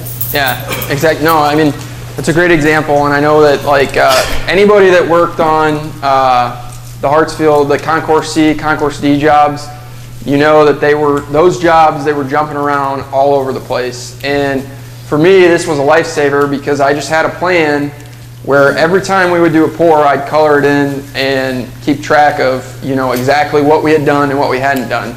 And something like that, you know, where it's like you pour something and then a day later they decide they're going to rip it all out and you don't even, you know, most cases we knew about it, but I wouldn't have put it past Holder to just rip something out without even telling us. It's nice to have those records, you know, and have that plan that shows exactly, you know, reflects exactly what's been done out in the field. So next thing I'm going to talk about, you heard Alan talk about this Spectrum. I know the project managers know what it is. Some of your other guys may not know, but Spectrum is it's a web-based software. It's used for accounting, cost, and project management. The biggest things it's commonly used for are approving invoices, reviewing cost, reviewing quantities and the time history, and viewing the billing and payment process for subcontractors. So basically it's everything that accounting does, everything that the payroll department does, they basically do it through this system. And we're trying to get to a point where we can, this particular system has so many features, and we really want to try and incorporate more of those features just to sort of organize the back office and get them, you know, more efficient. And so Spectrum, the big thing is when you first open it up, it looks very confusing. There is a steep learning curve to it, but it's one of those things that once you kind of get into it, it sort of tapers off. You know, you figure out kind of the basics of it, it becomes much, much easier to get around. This is what it looks like. This is a dashboard. You can see there's different stuff that's shown on here. Like you get stuff that's, you know, not related to the jobs like Google or whatever. But then you get stuff like invoices, like my jobs, unapproved invoices. You can see basically the more information we get into this system, the more you're going to be able to see through this dashboard. Same thing with the jobs. This is a job dashboard. And one of the things you'll notice here is it'll show you your profit gain fade. This was something that 2 years ago we didn't have this. We couldn't have done this sort of a thing in Spectrum because we weren't recording any of the cost projections that people were turning in. We had them all in individual spreadsheets, and we weren't recording them in our system. And that's one of the things we've done, and we've changed in the past 2 years. We're starting to record this stuff so that we can see, when our estimators go in and estimate a job, if it's similar to one that we've done before, and there are major swings in the cost projections, they can go back into these records and they can see why something happened. They can, if $100,000 was added to a phase in 1 month, there should be a note that gets recorded in Spectrum with that transaction, and they can go back in there and see that. So again, lots of numbers. This is an analysis, a cost analysis screen. Just as basically you can drill down into all the different costs for your job and see the full history of what happened, what was charged to that job, and when it happened. This is the invoice approval system. Pretty straightforward. I think most project managers have seen this, used it. Is there training available for Spectrum? Yes. I can, kind of give you personal training on it if you want to just shoot me an email. We can set something up. There is a manual that I put together that I can email to you. It's basics. It kind of gives you the layouts of the menus. And then there is a help feature within Spectrum that has some training in there too, some videos, and it's constantly getting better. So if you looked at it in the past and you think it's useless, take another look. It might be good. Cost to complete, also called projected cost in Spectrum. This is just a spreadsheet that the project managers do once a month. It's basically it depends. Yeah, go ahead. I was just say, run real quick. Just to show a hand, is there anybody that would like to try to, if we could arrange it, to have sort of a group Spectrum training class similar to something like this? Yeah. Raise your hand just to give Peter an indication. Sure. Because I think there's more to be learned in a group. Not that it's not easy to accomplish, because it's not, but doing it on your own sometimes, you kind of struggle through it, and you're like, oh, this way you can kind of hear other people's questions, what they have, and I just pass that back to you. But it looks like maybe you need to think about a class. No, and that's something I'll work on getting set up, but it is, this isn't the right platform. If you would be interested in the Spectrum class, sign this paper so we have an idea. This obviously isn't the best place to kind of try and teach you guys all the bells and whistles of it, because most people in this room probably aren't going to get into it too much. But no, it is a little bit, like I said, it's a little tricky when you first get into it, but once you kind of learn some of the basics of it, it becomes quite a bit easier. So the CTC is the monthly cost projections. The project managers do them at the end of the month, and they depend, again, extremely heavily on your quantities. You got to get your quantities turned in properly, because it totally can throw off these CTCs. If the quantities are in right, the CTCs will be a lot easier to do. So the CTC, the cost complete is a spreadsheet done once a month. It's cost projected by phase and cost type. The total revenue is projected for the job, and the quantities, the total quantity and total man hours for each phase are also projected. So how does it work? Just so you know, the spreadsheet actually has a link into Spectrum. It pulls in all that cost information. It pulls in all the cost information up to a date that's specified by the accounting department. Once it's completed, the final CTC generates a file, so it basically takes the numbers exactly as the project managers have them put in, and it generates a file that's then directly imported right into Spectrum. So the accounting department doesn't really touch anything you guys do for the most part, I think.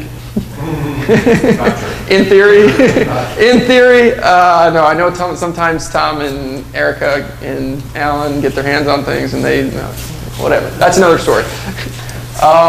So the big thing to remember with these CTCs is I highly suggest this timeline on the CTCs. I know that similar to the quantities, this is just going to be what's going to make it easiest for you. They're going to set up a cutoff date. The accounting department will set up a cutoff date. The Thursday before that cutoff date, you want to have all your invoices approved. It makes sure that you get those invoices into the system. The Sunday afterwards, the Sunday after that Thursday is the cutoff date. Then the following Wednesday is when all of the labor and equipment costs are going to be in the system. That is when you want to start working on the CTC. And if you can, I really recommend trying to finish it by Friday, because if you do it during that Wednesday to Friday period, that's when everything's the most fresh, you know, and it's like, as long as you update your CTC on Wednesday, there's no reason, there really shouldn't be any numbers that are moving in the spreadsheet. If it's updated, refreshed on Wednesday, you should be good. Tips and reminders on this.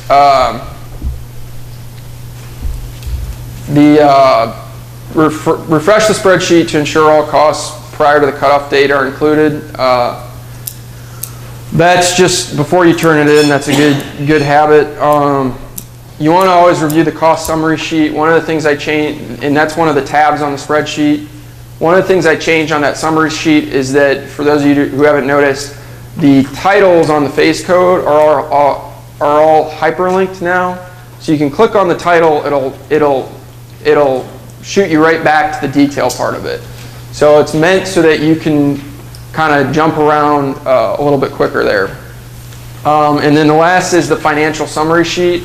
It's important to review this and make sure it makes sense, because that is primarily what Alan is looking at and what Tom and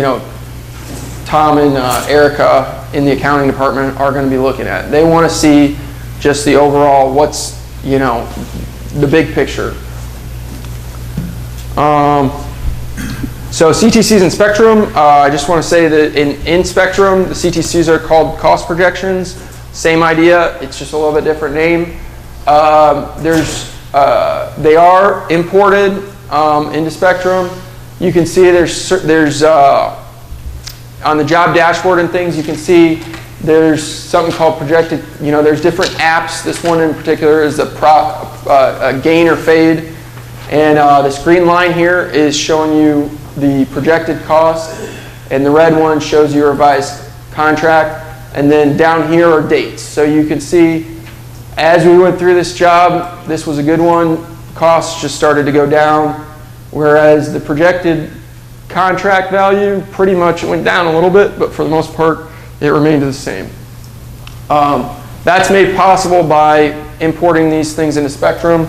Another thing to look out for in any reporting in Spectrum, there's generally a button that says use cost projections or use projected cost. If you click that button, it changes the report a little bit so that those CTC numbers are incorporated into the reporting. And that's a lot of the phase code reports, a lot of the cost reports. This is just a screen showing you how you can drill down and you can see the entire history of a phase, how it's changed over time. So that's pretty much it. Does anybody have any questions about the CTC? Does everybody enjoy doing the CTCs? Or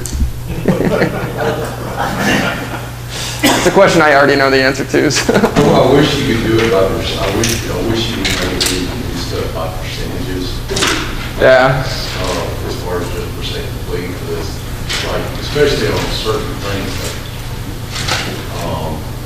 for example, you got a square yard, and it's like instead of going through and entering in 5 or 6 digit square yard number, you just sit there and say, okay, I know I'm at 53%. Yeah. No, it is, and it's like quantity management. Everybody's kind of, everybody has a different way that they like to do it. So this one that we got, it's not, we know it's not perfect. We're always trying to like make improvements to it, and I do, when people send suggestions, and I do make notes of them, and if I can't get to them right away, I save them and I go back and reference them when we are making changes to the stuff. So it's, I know that it's not everyone's favorite and it's not perfect, but we do try to hit a balance there where it's going to be,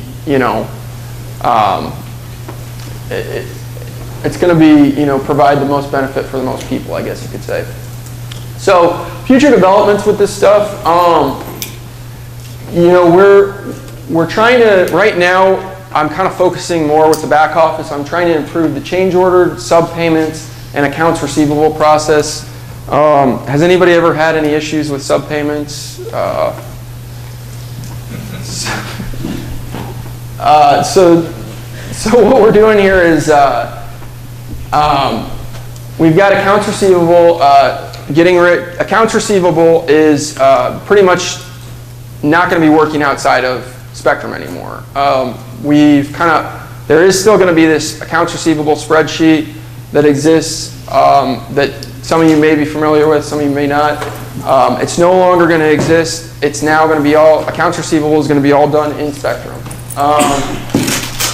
Right now, the subpayment process is, we're really just next week, we're going to start using this new spreadsheet that is going to hopefully improve the subpayment process substantially.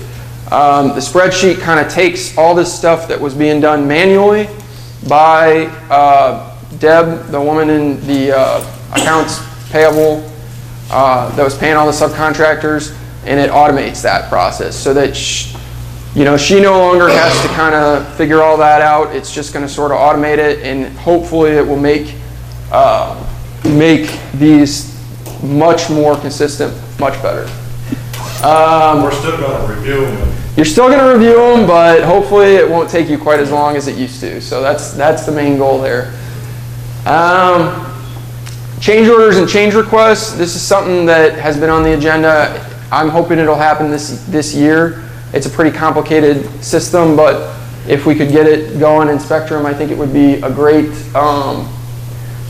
addition. Here's an example. I've been using it on some of my jobs, and it's a way to keep, when you have events happen on a job, it keeps all the information related to that additional cost in one place. So it's a useful tool. So really quick, some of the miscellaneous tools we've got here. The VPN, what is the VPN? It's a virtual private network. It is a method used to add security and privacy to private and public networks used by corporations to protect sensitive data. And that, I did just Google that and copy and paste it. So that's just there for you.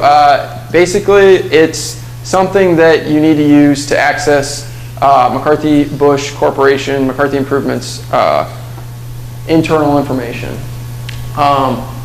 What applications require it? Spreadsheets with Spectrum links. Most of them require it.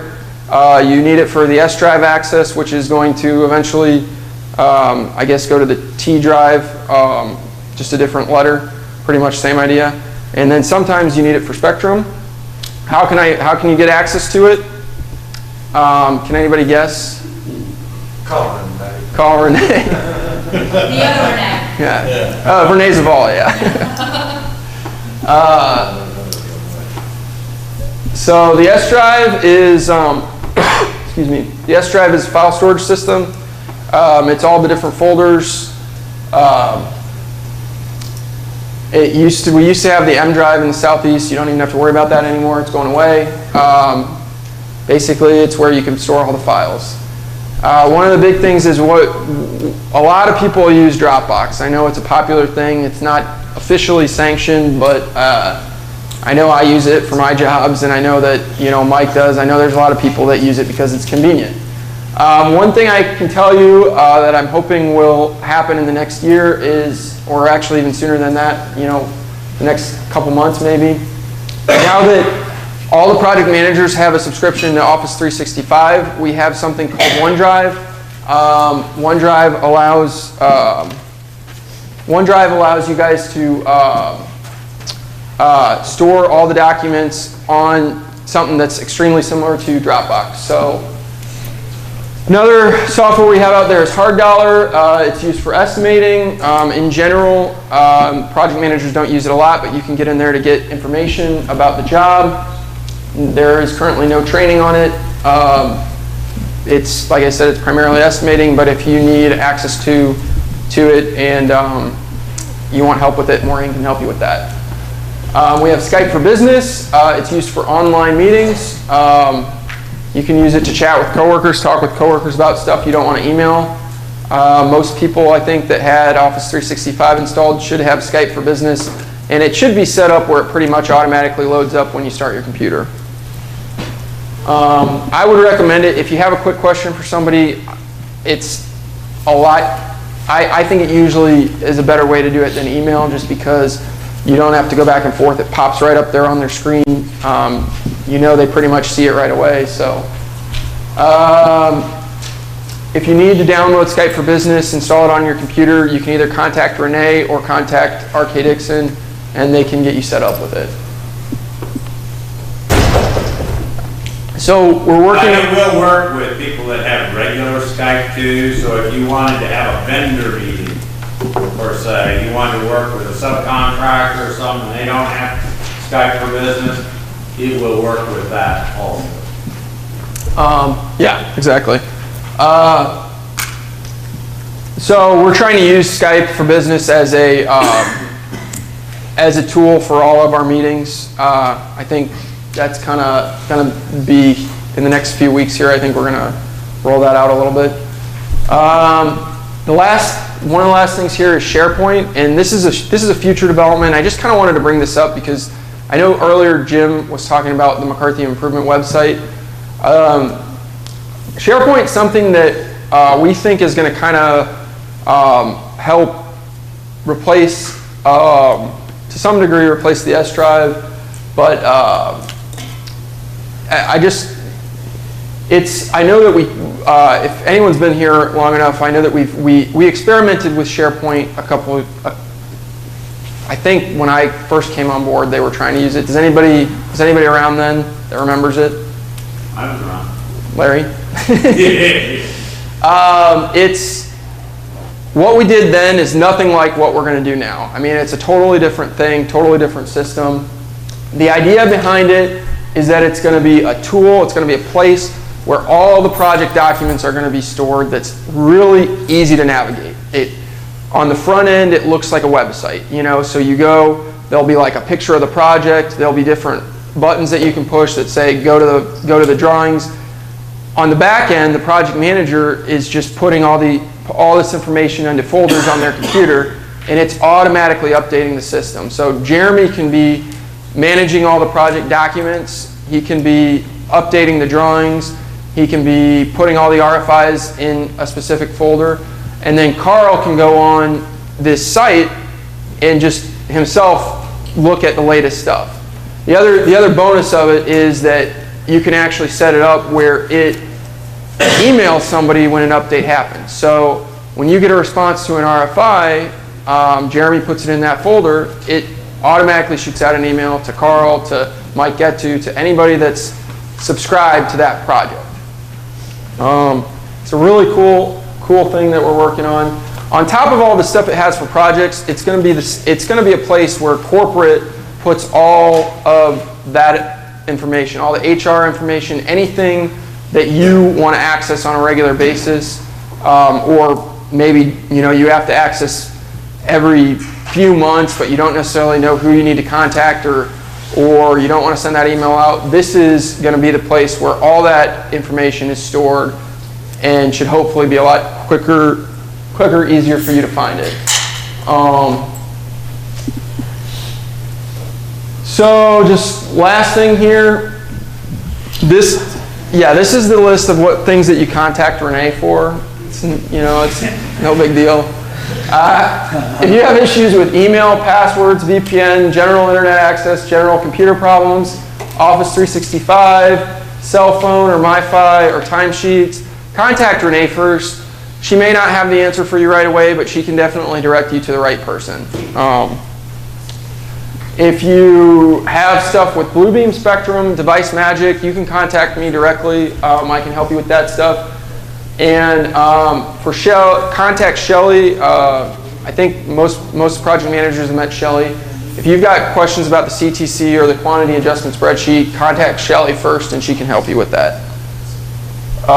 So that's it. Does anybody have any questions? All right. Sorry, I know that was a lot of information. So. If you guys, if anybody has any questions that they think of or they have any training that they want, just please feel free to email me, and I'll do what I can to help you out.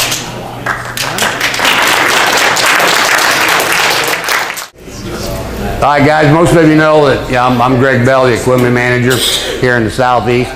Before we get started here, I think all of you old enough probably seen Forrest Gump movie, right? Probably 100 times like I have. He's always been kind of my hero. And I run across this story about him, about when he passed. And he finally makes it up to heaven, and he goes up to the gate, and there's St. Pete, but the gate's closed. And he says, hey, welcome, Forrest, good to see you. He says, yeah, I've been waiting a long time to get here. I'm really excited. He said, well, now before you can get in, because we're kind of crowded right now, he said, you're going to have to take a test. Well, shucks. Nobody ever told me about taking a test to get in here. He says, well, it's just 3 questions, and they're pretty simple.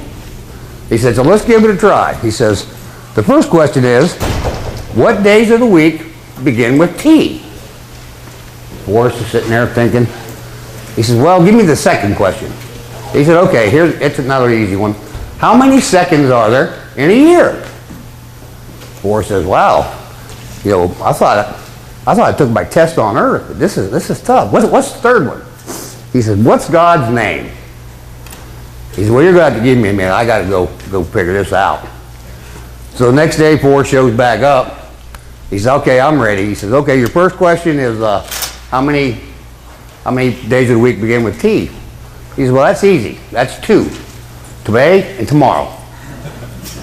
St. Peter goes, well, not quite the answer I was looking for, but I guess I see where you're coming from. I didn't make that very clear, so okay, I'll give you that one.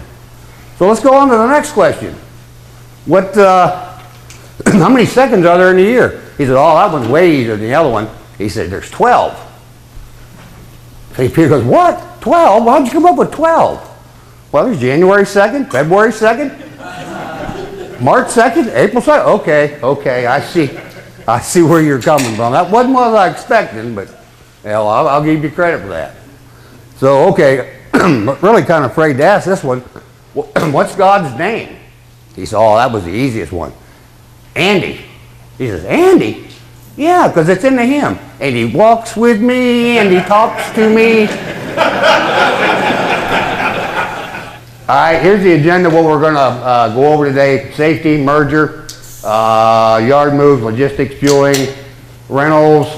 We're not doing the codes for payable. We've got to take that off. And paperwork and forms, which is everybody's favorite. We'll start with safety.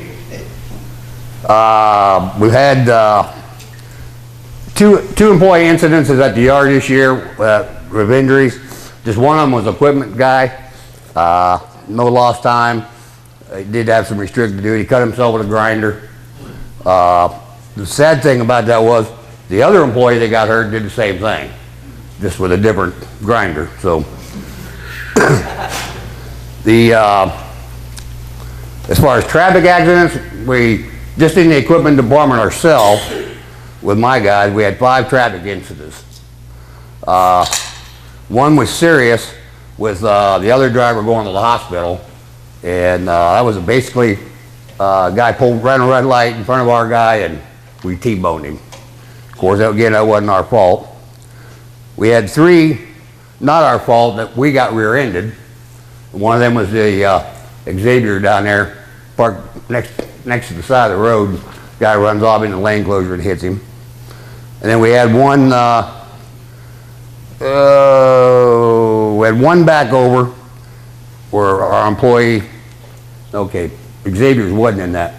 We had 3 rear-ended, and then one back over where on one of the jobs, one of the guys backed into one of the other company trucks down there. Got to get better at that. A couple of them, you know, really wasn't much you could say. We were responsible for one of those, and we rear-ended somebody. With minimal amount of damage, not compared to Warren. Okay, one thing we'll talk about is PPP distribution. The equipment department, we still do vests and hard hats only.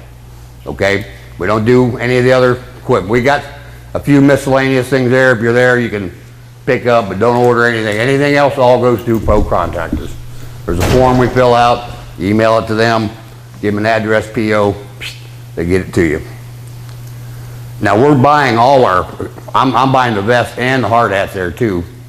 So everything's all in their hands right now.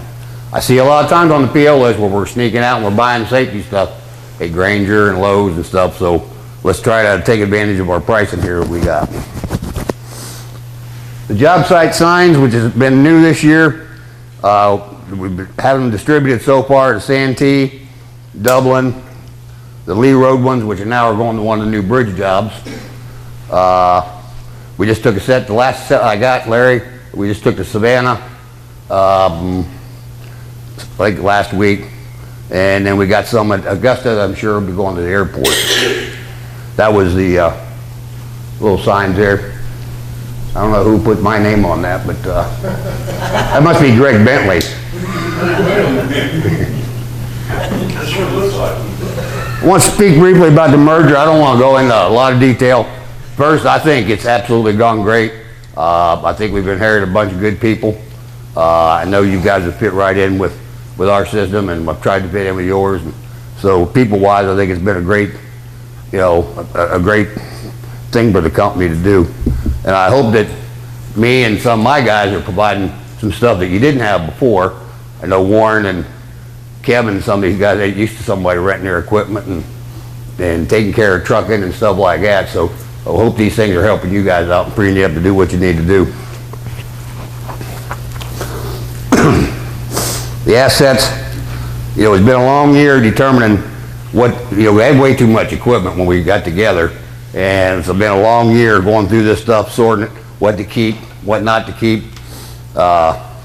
We went from 10 plants down to 6. One thing I was glad to see is, with some of the stuff you guys brought aboard, I finally got rid of them MTPs and that HBW. That was a blessing there. We'll go to yards.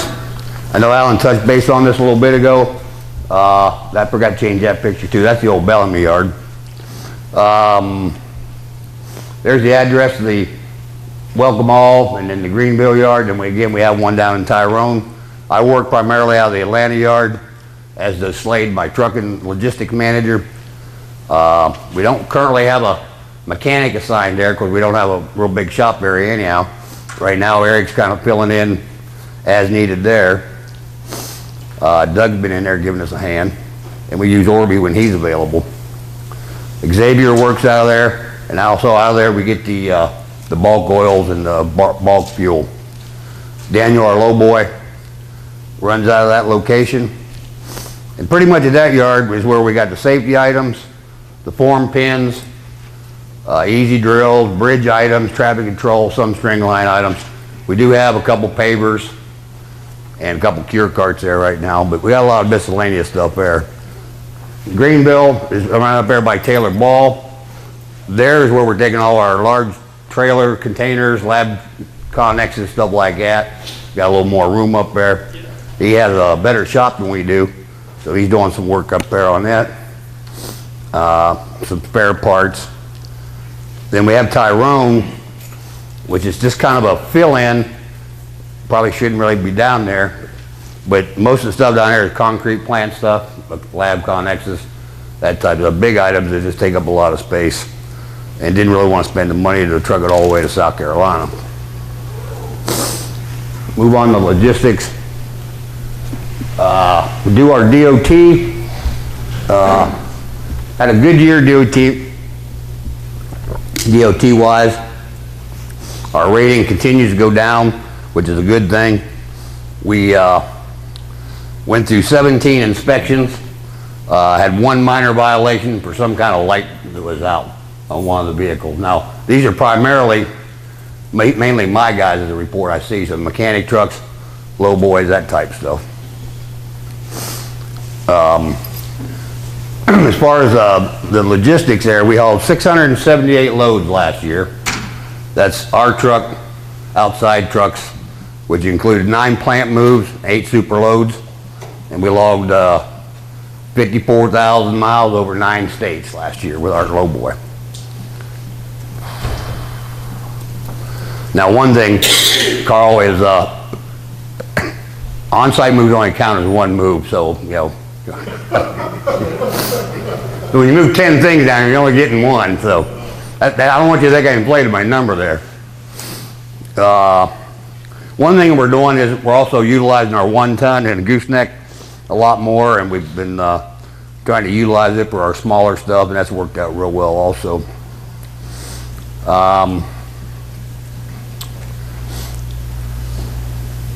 One thing I will say that as far as the trucking goes, when I first got here, there was a lot of 911s, last minute stuff, and I would say that has really greatly improved. It's not 100%, never will be 100%, but it's a lot better than it has been since I've been here in the 3.5, 4 years.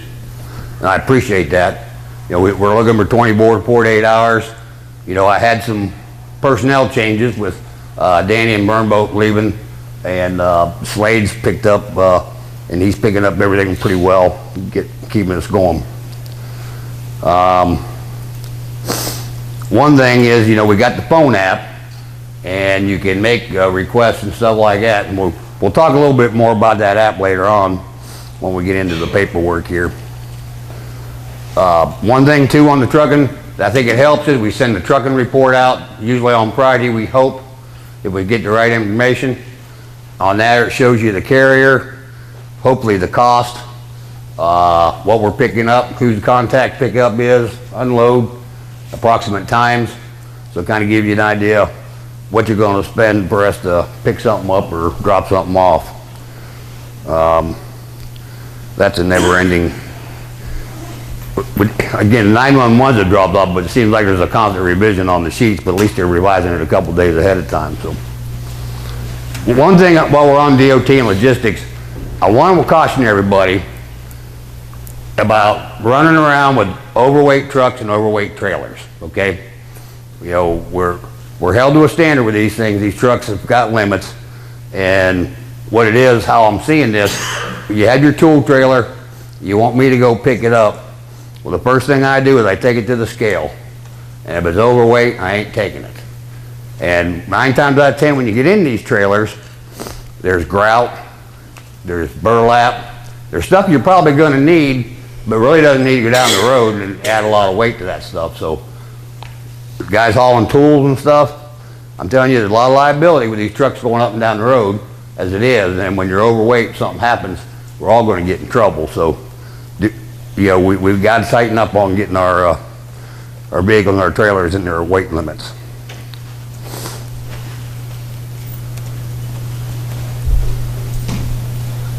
What's that? Anybody know what that picture is there? What is that? Is that a bird dog? What do you guys think what sonar is? Is a bird dog? No, that's not what we use it for. Although I know a lot of people think that that's what we do use it for. What we do is we do use it for DOT compliance, and that's actually your logbook.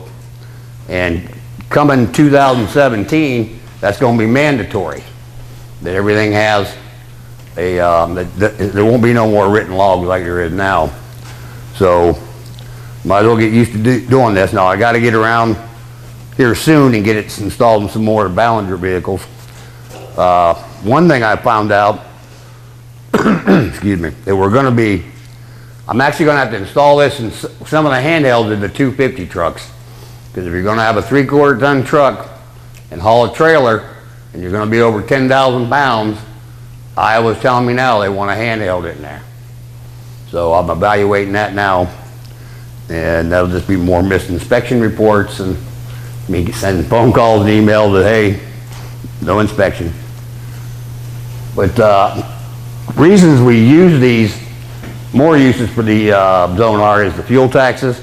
The IFTA vehicles, which is 26,000 above, we gotta pay taxes on fuel by every state. Zone R manages that. There's a place, put a date range in, hit a vehicle number, tells me how many miles per state, helps with the taxes.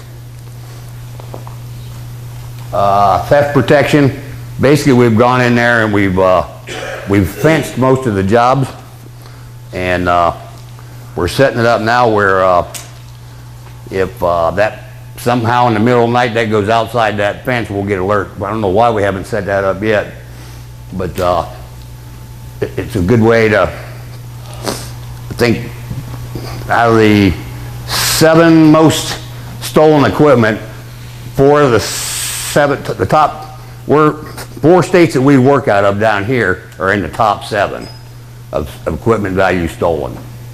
So that's across the United States. That kind of surprised me there. So,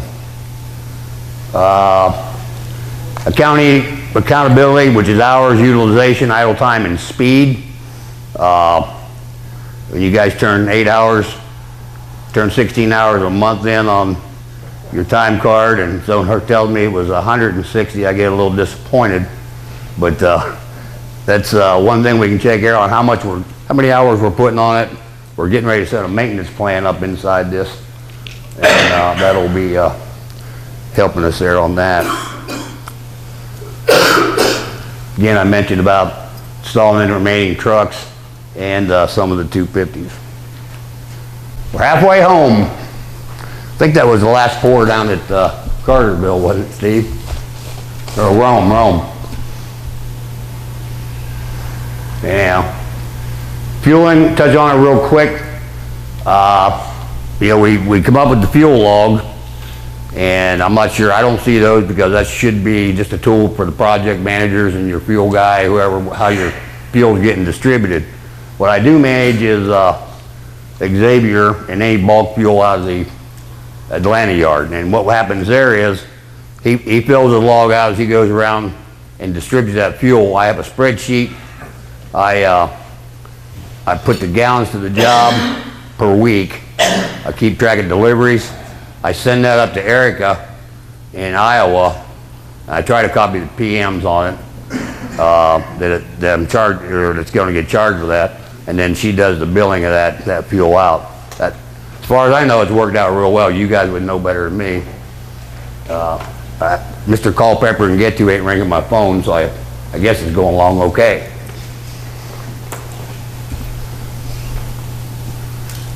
Rental equipment. Let me get back here to my notes, guys. I kind of lost my way here. I was watching everybody else. I guess I'm the only one that has to use notes. Everybody else was up here just winging off the top of their head, but I'm kind of an airhead sometimes. You get confused. Our first choice, of course, is going to be in-house. Use the stuff we got in-house. I think Kevin and Mike, you guys will tell you, I'm on the phone a lot. Hey, is such and such available? I got a need for it. You know, the thing is, if you can make it available, I'm not calling you because I want to take it away from you, but I don't want it sitting there idling either. So, you know, I'll work the best way I can. If you tell me it's busy, I expect it to be busy. I'm disappointed when you tell me, well, I don't want to have to pay for the mow back, which I hear a lot. But that's just something we're going to have to work through, and just, you know, keep our stuff working, keep the money out of the rental people's deal. There's our national accounts: Hertz, United, Sunbelt, Neff. We actually got some nice rebates last year from them. I think we got $25,000 from Hertz, $14,000 from United, $3,000 from Neff. I believe, I did a quick calculation, it looks like we should get about the same amount we rented pretty much Kevin's rented. About $1 million, over $1 million worth of equipment this year so far. I think it was close to 1.1 million in 15. A lot of that was Kevin, wasn't near that much, but you know, so there is an advantage of using our national accounts. Hey, Greg. Yes, sir. Yeah, hey, that money that we're rebated, that comes back to us at the end of the year. Is that the way it works? It comes back to the company. I don't know where it goes. I don't see it getting deposited in any of my accounts. I don't know if that's the golf tournament in Iowa or what, but. Because we have national accounts with all these companies over here. When we go and rent a piece of equipment, we get a discount with them because of the national account. Is that applied when we rent the equipment, or is that part of the rebate at the end of the year? No, they give us their special rating, and then it's all based on, the amount you get is based on the percentage you spend. So like if you spend $100,000, you might only get 1%. Well, with Hertz, we spend $625,000, that's 5%. He says there's a range, 1%, 2%, 3, 4, 5, and it varies with everybody. The process of renting, I think last year this time, we were just beginning this, but not only do I set the rentals up, but I do everything from signing the X numbers, the POs, the data entry into Spectrum, whether when we open it and when we close it and all that. So no more going through Iowa and all that. I pretty much take care of all the data entry and everything. One thing that's different too is, we talked about last year, the PMs are actually paying the invoices now, the job directly. The only ones I see are Hertz, because what they do is they email them to me, and I wish they all did. And then what I do is I tell Jenny what X number it is, what job it's on, and if the rate's good, I verify the rate's good, and whether it's a final bill or what. You've probably seen that on your invoice. You'll see my one-sentence email there. So we'll talk about repairs just for a second. Only thing that you can charge to the X numbers as far as repairs is labor. You can charge our mechanics if he's fixing something we tore up. You can charge that to the X number.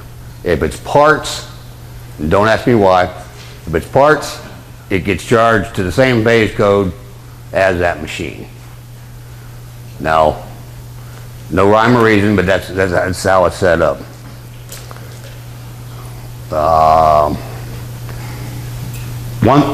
One plus side here on these, I've finally convinced, and again with Kevin's job, Hertz and Neff, that we should be able to set up RPOs. These type of rental companies have never been a fan of that. Yancey and Caterpillar dealers will, but then again, what you pay for a Caterpillar, you don't save. They're like us enough now as a customer. If we get another long duration job like we had there, we're going to put our forklifts and brooms and some of that stuff on RPOs where we have a chance to have some ownership in it at the end, and then decide whether we want to keep it or sell it. So that's a good option there to have. Sorry, Renee, I'm trying.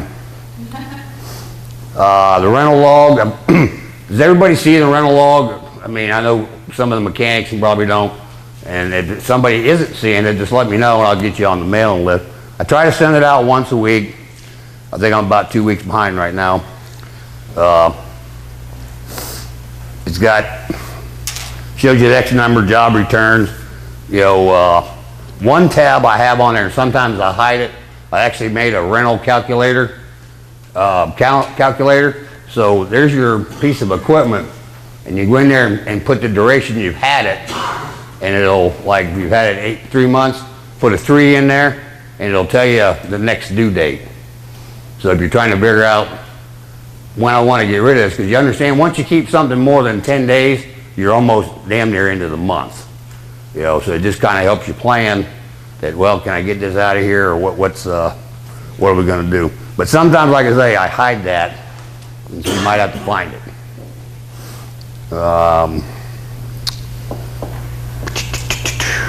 Okay, move along.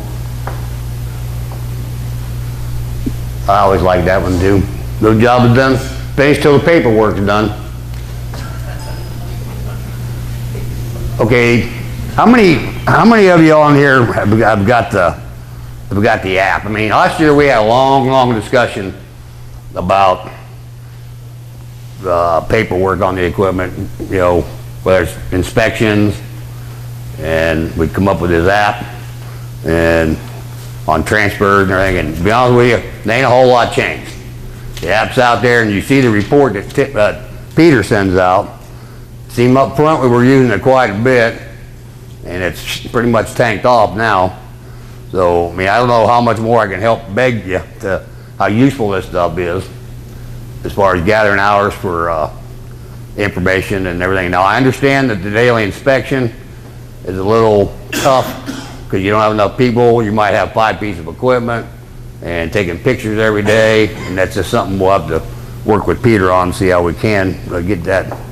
But the transfer, the inspection sheets when you get the machine, and the requests are all on that phone app, and they're about as simple as pie. I really wish that everybody take a look at that and start using them more. Hey, Greg? Yes, sir. One thing with the app and the daily inspections, I'm pretty sure with the daily inspections, it has an option on there that if you have the paper form and you have somebody else filling out the inspection on the paper form, you can just take a picture of it and submit the paper form through the app. Yeah. Okay. And speaking of that, Slade's got the all the equipment inspection form you need, so if you want any to take with you, get with Slade after the meeting. And then also he has some amber permits, and if you don't have your amber permit for your truck and stuff yet, get with him on that too, please.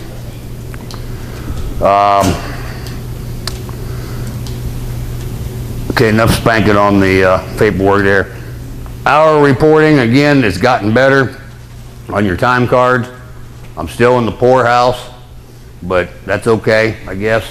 Not really, but it has gotten better. We're still missing the little things, guys. We're missing the easy drills, air compressor, water trucks, brooms, John Deere. We're getting the pavers. I think we're cheating quite a bit on the loaders, on the plant loaders. Just depends on which location. But like I say, I'm not out there to break you, but I need enough to stay. I need enough to pay the fuel bill anyhow.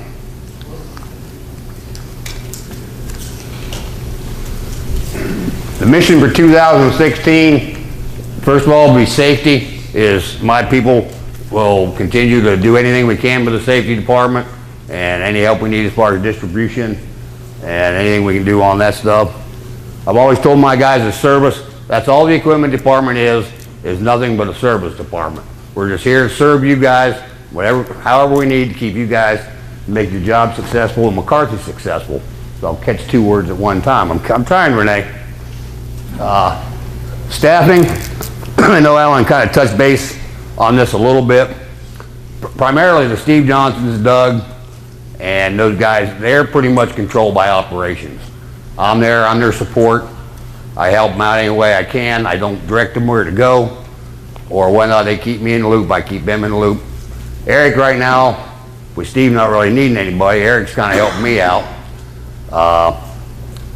So that's kind of the pecking order. The 2 lube guys work for the staff, but just to give you an idea on the what he called the senior mechanics. They're more driven by operation. The stock is basically referring to the rolling stock. I know there's a lot of questions on what we're going to do with our wore out vehicle fleet. I've been promised that February is going to be the magic month, that a decision is going to be made, and hopefully here by spring we're moving forward with what we're going to do. So I push that every other Friday when we meet with the Midwest, so we can get this resolved, get some decent vehicles out there, and keep us on rolling. Any questions or no questions, really? Okay, before I go, I always got a little quick award right here, and there's some people that do a good job out there on doing their paperwork, and I got a couple gift cards, and I'd like one guy ain't here, his name is Oleo with Kyle's crew, and the other one goes to Mr. Ron Harvey, which I don't see him either. So Huh. But those two do a great job getting their paperwork real consistent. I think past winter has been Mike Mahata, who slacks now terribly, and Kyle won last year, but he's trained Leo to do a real good job. So I appreciate their help. And that's it, guys. I'll turn it away. Thank you.